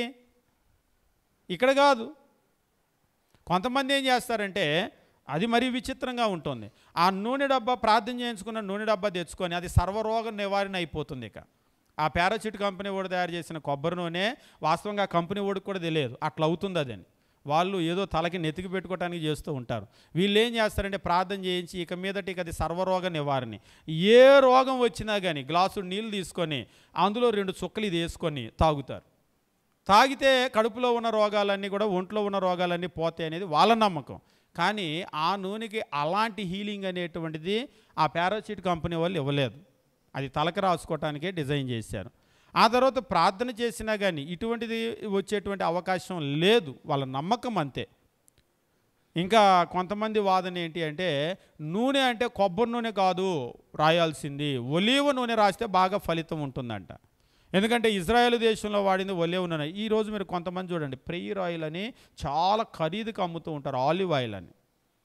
ఈ బైబిల్ తెలియని జనాలు అవును కదా కొబ్బరి నూనె కాదు కదా ఆయిల్ కదా అని నిజంగా ఒక్కొక్క ఆయిల్ బాటిల్ ఉంది కదా, ఆలివ్ ఆయిల్ బాటిల్ ₹1000 కొంటూ ఉన్నారు.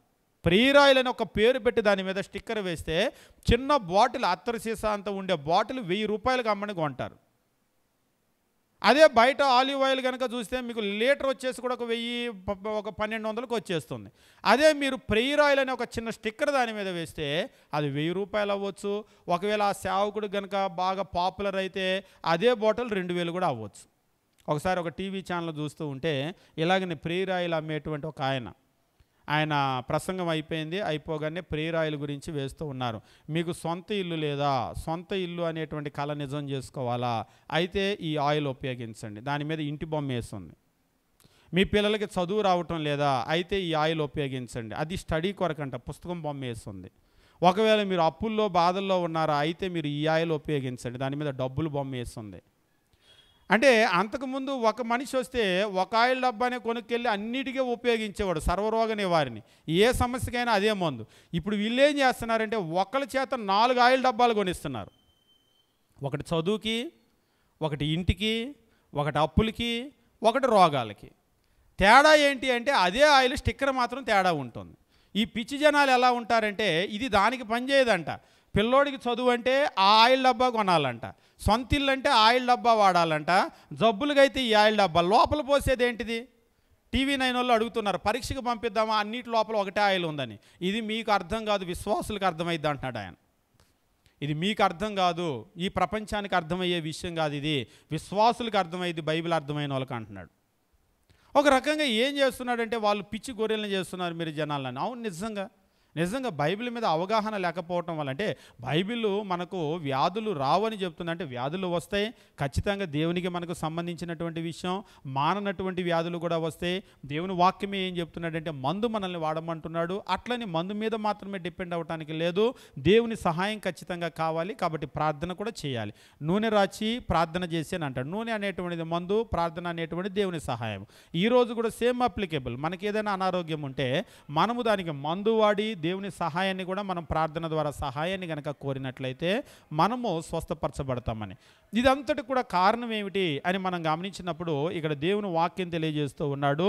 అతడు చేసినటువంటి ప్రార్థన వల్ల జరిగేటువంటిది ఏమిటంటే అతడు పాపములు చేసిన వాడైతే పాపక్షమాపణ నొందును. అసలు మూల కారణం ఏంటంటే పాపం.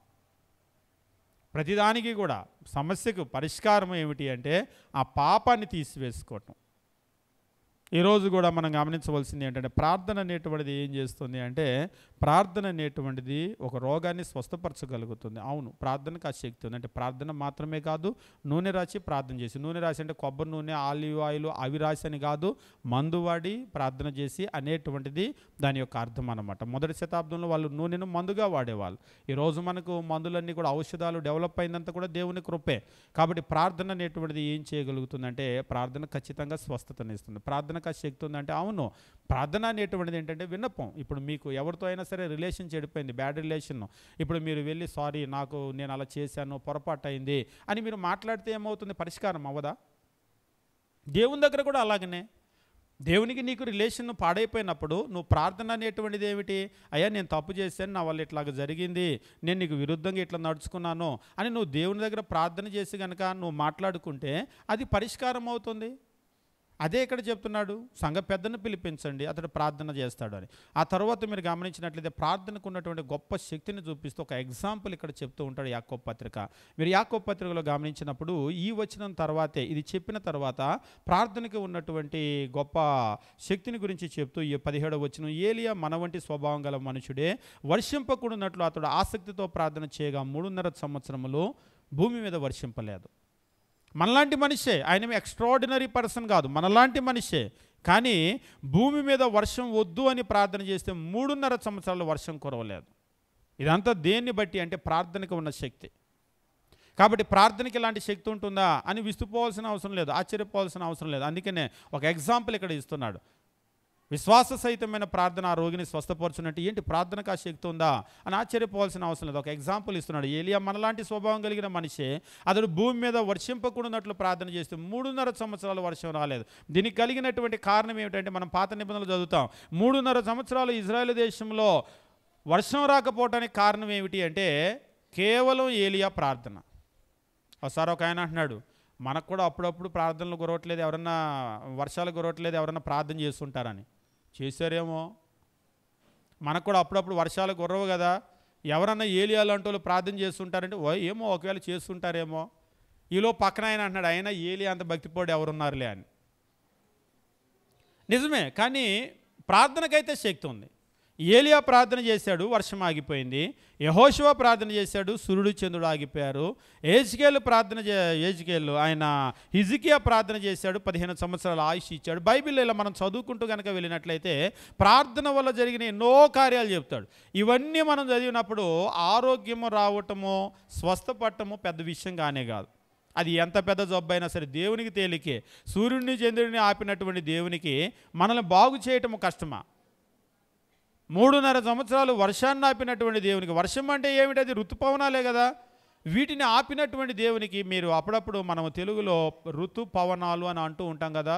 ఋతుపవనాలు, ఋతువులు అంటే తెలుగులో ఒక్కొక్క మాటలు అర్థమంతా అందులోనే ఉంటుంది. పవనము అంటే గాలి, ఋతుపవనాలు అంటే ఇప్పుడు మనకి కాలం ఉంటుంది, వర్షాకాలము, శీతాకాలము, తర్వాత వేసవికాలము, ఇలా ఉంటుంది కదా. ఈ ఋతువులు ఈ టైం ప్రకారం వచ్చేటువంటి ఈ గాలులు. ఋతుపవనాలంటే మనకు ఆయా కాలంలో వచ్చేటువంటి గాలులు అన్నమాట. ఆయా కాలముల్లో వచ్చే గాలులు కూడా ఆయా కాలాలు మాత్రమే కాదు, దేవుని ఆధీనంలో ఉంటాయి. ఒకసారి కేరళ దాకా వచ్చిందంటారు, అది అక్కడే ఆగిపోయింది. కేరళ నుంచి మీరు ఒకసారి గమనించండి, ఒక సంవత్సరం కేరళ నుంచి ఇక్కడికి రావడానికి దాదాపు కేరళ దాకా వస్తే ఫస్ట్ మనకి అండమాన్ తాకుతాయి, తర్వాత కేరళ నుంచి ఇక్కడికి రావడానికి ఒక 1 వీక్ 10 డేస్లో మనకు వచ్చేస్తాయి. పోయినసారి ఏమైంది, కేరళ దాకా వచ్చి కర్ణాటక దాకా వచ్చింది, వారం అయినా 2 వారాలైనా ఇక్కడికి రాలేదు, వచ్చినాయి అక్కడే ఆగిపోయింది. వాస్తవంగా వాటి స్పీడ్ని వీళ్ళు వాతావరణ శాఖ వాళ్ళు క్యాలిక్యులేట్ చేస్తారు, కానీ వాళ్ళ క్యాలిక్యులేషన్ కూడా అందో. ఒక్కోసారి వచ్చినట్టు వెనక్కి వెళ్తాయి, మళ్ళీ వీళ్ళు ముందుకు తెప్పించలేరు. వెనక్కి వెళ్తుంది అని చెప్పగలరు, కానీ ముందుకు రాని వాటిని రప్పించలేరు. ఇవన్నీ కూడా ఎవరి కంట్రోల్లో ఉంటాయండి? దేవుని కంట్రోల్లో. మీరు గమనించండి, ఇంటికి వెళ్ళిన తర్వాత ఒక చిన్న హోంవర్క్ చేయండి. మీకు ఏలియా టైంలో వర్షం ఆగిపోయింది కదా 3.5 సంవత్సరాల తర్వాత. 3.5 సంవత్సరాల తర్వాత వర్షం ఎట్లా వచ్చింది అనేటువంటిది మీరు ఒక్కసారి స్టడీ చేయండి. మీరు ఒక్కసారి కనుక స్టడీ చేసినట్లయితే దేవుని ఆధీనంలో ఏమేమి ఉన్నది అనేటువంటిది మనకు ఆశ్చర్యాన్ని కలిగించక మాందు. అధ్యాయం కూడా నేను చెప్తాను. మొదటి రాజుల గ్రంథము మీరు కనుక గమనించినట్లయితే మొదటి రాజుల గ్రంథంలో ఏలియా వెళ్ళి వీళ్ళకి వర్షం ఇవ్వద్దు అని చెప్పేసి ప్రార్థన చేస్తాడు. వర్షం ఇవ్వద్దు అని చెప్పేసి ప్రార్థన చేయగానే ఏమవుతుందంటే దేవుడు ఆ వర్షాన్ని ఆపేస్తూ ఉంటాడు. వర్షాన్ని ఆపేసిన తర్వాత మీకు మొదటి రాజుల గ్రంథము 18వ అధ్యాయంలో ఈ సంఘటన అంతా కూడా జరుగుతూ ఉంటుందన్నమాట. ఎవరు దేవుడో తేల్చుకుందాం రండి అని చెప్పేసి అంటూ ఉంటాడు. ఎవరు దేవుడో తేల్చుకుందాం రండి అని చెప్పేసి. ఆ తర్వాత కనుక గమనించినట్లయితే అక్కడ వాళ్ళ మధ్య జరిగినటువంటి ఒక సందర్భాన్ని చూస్తూ ఉంటారు. ఈ 18వ అధ్యాయం చాలా జాగ్రత్తగా మీరు గమనించండి. 18వ అధ్యాయం కనుక మీరు చూసినట్లయితే 17, 18 వర్షం ఆగిపోవటము, మరలా వర్షం రావటము, ఇదంతా కూడా మీకు అక్కడ ఉంటుందన్నమాట. ఇందులో ముఖ్యమైన వచనం కూడా నేను చెప్పేస్తూ ఉంటాను. 44వ వచనం 18వ అధ్యాయంలో. 7వ మారు అతడు చూచి శిష్యుని పంపించాడు, సముద్రంకి వెళ్ళి చూడు ఏమైనా జరుగుతుందా, సముద్రంకి వెళ్ళి చూడు ఏమైనా జరుగుతుందా అని. ఆయన మరలా తిరిగి ప్రార్థన చేస్తూ ఉన్నాడు, వర్షమేమని, ఏంటి ఏమైనా జరుగుతుందా చూడని. 7వ మారు 44వ వచనం, 7వ మారు అతడు చూచి అదిగో మనిషి చెయ్యంత చిన్న మేఘము సముద్రంలో నుంచి పైకి ఎక్కుచున్నది అనేనో. ఎంత మేఘమట? మనిషి చెయ్యంత చిన్న మేఘము సముద్రంలో నుంచి పైకి ఎక్కుతుంది అని చెప్పేసి అన్నాడు. పైకి ఎక్కుతుంది అని చెప్పేసి అన్నప్పుడు అప్పుడు ఏలియా, నీవు ఆహాబు దగ్గరకు పోయి నీవు వెళ్లకుండా వర్షం నిన్ను ఆపకుండానట్లు నీ రథము సిద్ధపరచుకొని పొమ్మని చెప్పమని వానితో చెప్పాను. నువ్వు వెళ్లకుండా వర్షం నిన్ను అడ్డుకుంటుంది, వెంటనే రథం రెడీ చేసుకొని వెళ్ళిపో, వర్షం రాబోతుంది అని అన్నాడు. మనిషి చెయ్యంత చిన్న మేఘము సముద్రంలో నుంచి ఆకాశంలోకి ఎక్కుతూ ఉంది. అది దేవుడేమి మిరాక్యులస్గా అంటే ఎక్స్ట్రాడినరీ వేలో ఏమీ చేయలేదు. వర్షాన్ని ఆపటమో, వర్షం మరలా తిరిగి రావటమో, ఇదంతా కూడా ఇన్ న్యాచురల్ వే. అంటే మనకు ప్రకృతికి ఏదైతే ఒక రూల్ ఉందో, ఒక లా ఉందో, దాని ప్రకారమే దేవుడు వర్షాన్ని ఆపాడు. మరలా తిరిగి ఇవ్వాలంటే కూడా ఆ లా ప్రకారమే ఇచ్చాడు. మనకు ఈ లోకంలో కొన్ని సూత్రాలు ఉంటాయి. మీరు ఏదైనా ఒక వస్తువుని అట్లా పైకి వేసారనుకోండి, అదేమవుతుంది? భూమి యొక్క గ్రావిటేషనల్ ఫోర్స్ని బట్టి ఏమవుతుందంటే మీరు ఎంత పైకి వేస్తే అంత స్పీడ్గా కిందకి లాక్కుంటుంది, మీరు ఎంత పైకి వేస్తే అంత స్పీడ్గా కిందకి లాక్కుంటుంది. ఇప్పుడు దేవుడు దీనికి విరుద్ధంగా ఏం చేయటం లేదు. వర్షం రావాలి అంటే దానికి ఒక లా ఉంది. ఎట్లా వస్తుంది వర్షము? సముద్రంలో ఉన్నటువంటి నీరే ఆవిరై అలా పైకెళ్ళి అలా వస్తూ ఉంటుంది, అలా పైకెళ్ళి అలా వస్తూ ఉంటుంది. ఏలియా ప్రార్థన చేసినప్పుడు కూడా సముద్రంలో నుంచి ఆవిరి అలా పైకెళ్ళి అలా వచ్చింది. కానీ ప్రార్థన వర్షాన్ని ఆపింది, మరల ప్రార్థనే వర్షాన్ని ఇచ్చింది. అంటే ఈ ఏదైతే సహజంగా జరిగేటువంటి ఈ సైకిల్ ఉందో, ఈ సైకిల్ని ప్రార్థన ఆపగలదు. ప్రార్థనకు ఆ శక్తి ఉంది. ఒక దీన్ని మాత్రమే కాదు, మన ఆరోగ్యాలు, మన అనారోగ్యాలు, మన జీవితంలో జరిగేటువంటి ప్రతి కార్యము కూడా ప్రార్థన ప్రభావితం చేయగలదు. ప్రార్థనకు ఆ శక్తి ఉంది. ప్రార్థన సూర్యుడిని ఆపగలదు, చంద్రుడిని ఆపగలదు, ప్రార్థన వర్షాన్ని ఆపగలదు, వర్షాన్ని తిరిగి తెప్పించగలదు, ప్రార్థన ఆయుష్ని ఆపగలదు, ప్రార్థన ఆయుష్ని తీసేయగలదు, ఏదైనా చేయగలదు. ప్రార్థన ఇది చేయలేదు అనేటువంటిది ఏమీ లేదు. కాబట్టి ప్రార్థన అనేటువంటిది మన ఆరోగ్యం పొందాలి అంటే ఒక చక్కటి మార్గం. దేవుని దగ్గరికి వెళ్ళి ప్రార్థన చేసుకొని ఆయనతో రిలేషన్ కనుక సరి చేసుకున్నట్లయితే మొత్తం అన్నిటికీ పరిష్కారం వస్తుంది. ఒకసారి ఈ మాట చెప్తే కొంతమంది మా మీద సీరియస్ అవుతూ ఉంటారు. అంటే మేము పాపిష్టోళ్ళం, మేమేదో పాపం చేసాం, మాకు ఇలాంటివి వచ్చినాయి అనేగా మీరు అంటారు. అన్నీ అలా కరెక్ట్గా అర్థమైనాయి. కానీ మనం ఏం చెప్పగలం? ఎస్ అనగలమా? సిస్టర్ మీరు అన్నీ కరెక్ట్గా అర్థం చేసుకున్నారు, ఎస్ అని చెప్పగలమా? చెప్పామంటే రెండోసారి ప్రార్థనకు రావద్దు అంటారు, వాళ్ళు రారు. కానీ అన్నీ నిజం. ఒకసారి ఏంటంటే మనుషులకి అన్నీ అర్థమైనా కానీ వాళ్ళు దాన్ని అంగీకరించలేరు. అన్నీ అర్థమైనా కానీ వాళ్ళు ఏం చేస్తారని తిరిగి ప్రశ్న వేస్తూ ఉంటారు. కానీ నిజం ఒకటి మాత్రం నిజమో, మన జీవితంలో పాపము మన ఆరోగ్యాన్ని ప్రభావితం చేయగలదు, చేస్తుంది. ఇప్పుడు కాదు, పాత నిబంధన కాలం నుంచి చేస్తూనే ఉంటుంది. అంటే ప్రతి అనారోగ్యం వెనకాల పాపం ఉందని కాదు. పాపము ఉండొచ్చు, లేదంటే శోధన కూడా ఉండొచ్చు, ఏదైనా అయి ఉండొచ్చు. కాబట్టి ప్రతిదాన్ని పాపం అనలేము, ప్రతిదాన్ని శోధన అనలేము. ఒకసారి ఒక విషయం చెప్పి ముగించేస్తాను. మాకు తెలిసిన ఒక సహోదరుడికి యాక్సిడెంట్ అయింది. యాక్సిడెంట్ అయినప్పుడు నాకు తెలిసి చాలా మంచి సహోదరుడు ఆయన. నేను అన్నాను, దేవుడు నిన్ను శోధిస్తున్నాడేమోలే అన్నాను. లేదు, నాకు శిక్ష చేశాడు అన్నాడు. అదేంటి అంటే, నాకు తెలుసు కదా నేను ఎంత పనికి మాలినోడినో, ఏదో నేను ఒక పొరపాటు చేశాను, అది ఏంటని చెప్పలేనులే, కానీ ఒక పొరపాటు జరిగింది, దానికి పడ్డ శిక్ష నేను అనుకుంటున్నాను అని అన్నాడు. ఒకసారి నిజమే, మనం పైకి ప్రపంచానికి చాలా భక్తిపరుల్లాగా ఉంటాం, మీకు ఇది ఖచ్చితంగా శోధనే అని అనుకుంటారు, కానీ వాళ్ళకి తెలుసు అది శోధన, పనిష్మెంట్ అనేటువంటిది. కానీ కొన్ని సందర్భాల్లో మనం నోరిపి బయటికి చెప్పలేం, నేను చాలా పనికి మాలినోడిని, మీరు అనుకున్నంత ఉత్తముడిని కాదు, నేను చాలా పనికి మాలినోడిని, అందుకనే ఇదంతా జరుగుతుందని చెప్పలేం. కొంతమంది వాళ్ళు అనుకుంటారు, అయ్యో మీకు ఇలాంటి శోధన ఏంటి, ఇలాంటి శోధన ఏంటి. నిజానికి అది శోధన కాదు, అది పనిష్మెంట్. కానీ మనకు తెలుసు, మన మనస్సాక్షి, మనం ఎంత ఉత్తమంలో, ఎంత మంచి వాళ్ళమో, ఎంత చెడ్డ వాళ్ళమో మనకు తెలుసు, దేవునికి తెలుసు. కాబట్టి మనము ఆ రిలేషన్ కనుక సరి చేసుకున్నట్లయితే దానికి పరిష్కారం వస్తుంది. కాబట్టి అనారోగ్యాల వెనక, వ్యాధుల వెనక దేవుడు ఉంటాడా అంటే అసలు ఆయన చిత్తం లేకుండా వెంట కూడా రాలదు, ప్రతిదాని వెనకాల దేవుడు ఉంటాడు. ప్రార్థన ఏం చేస్తుందంటే దాన్ని బాగు చేయగలిగిన శక్తి దానికి ఉంది.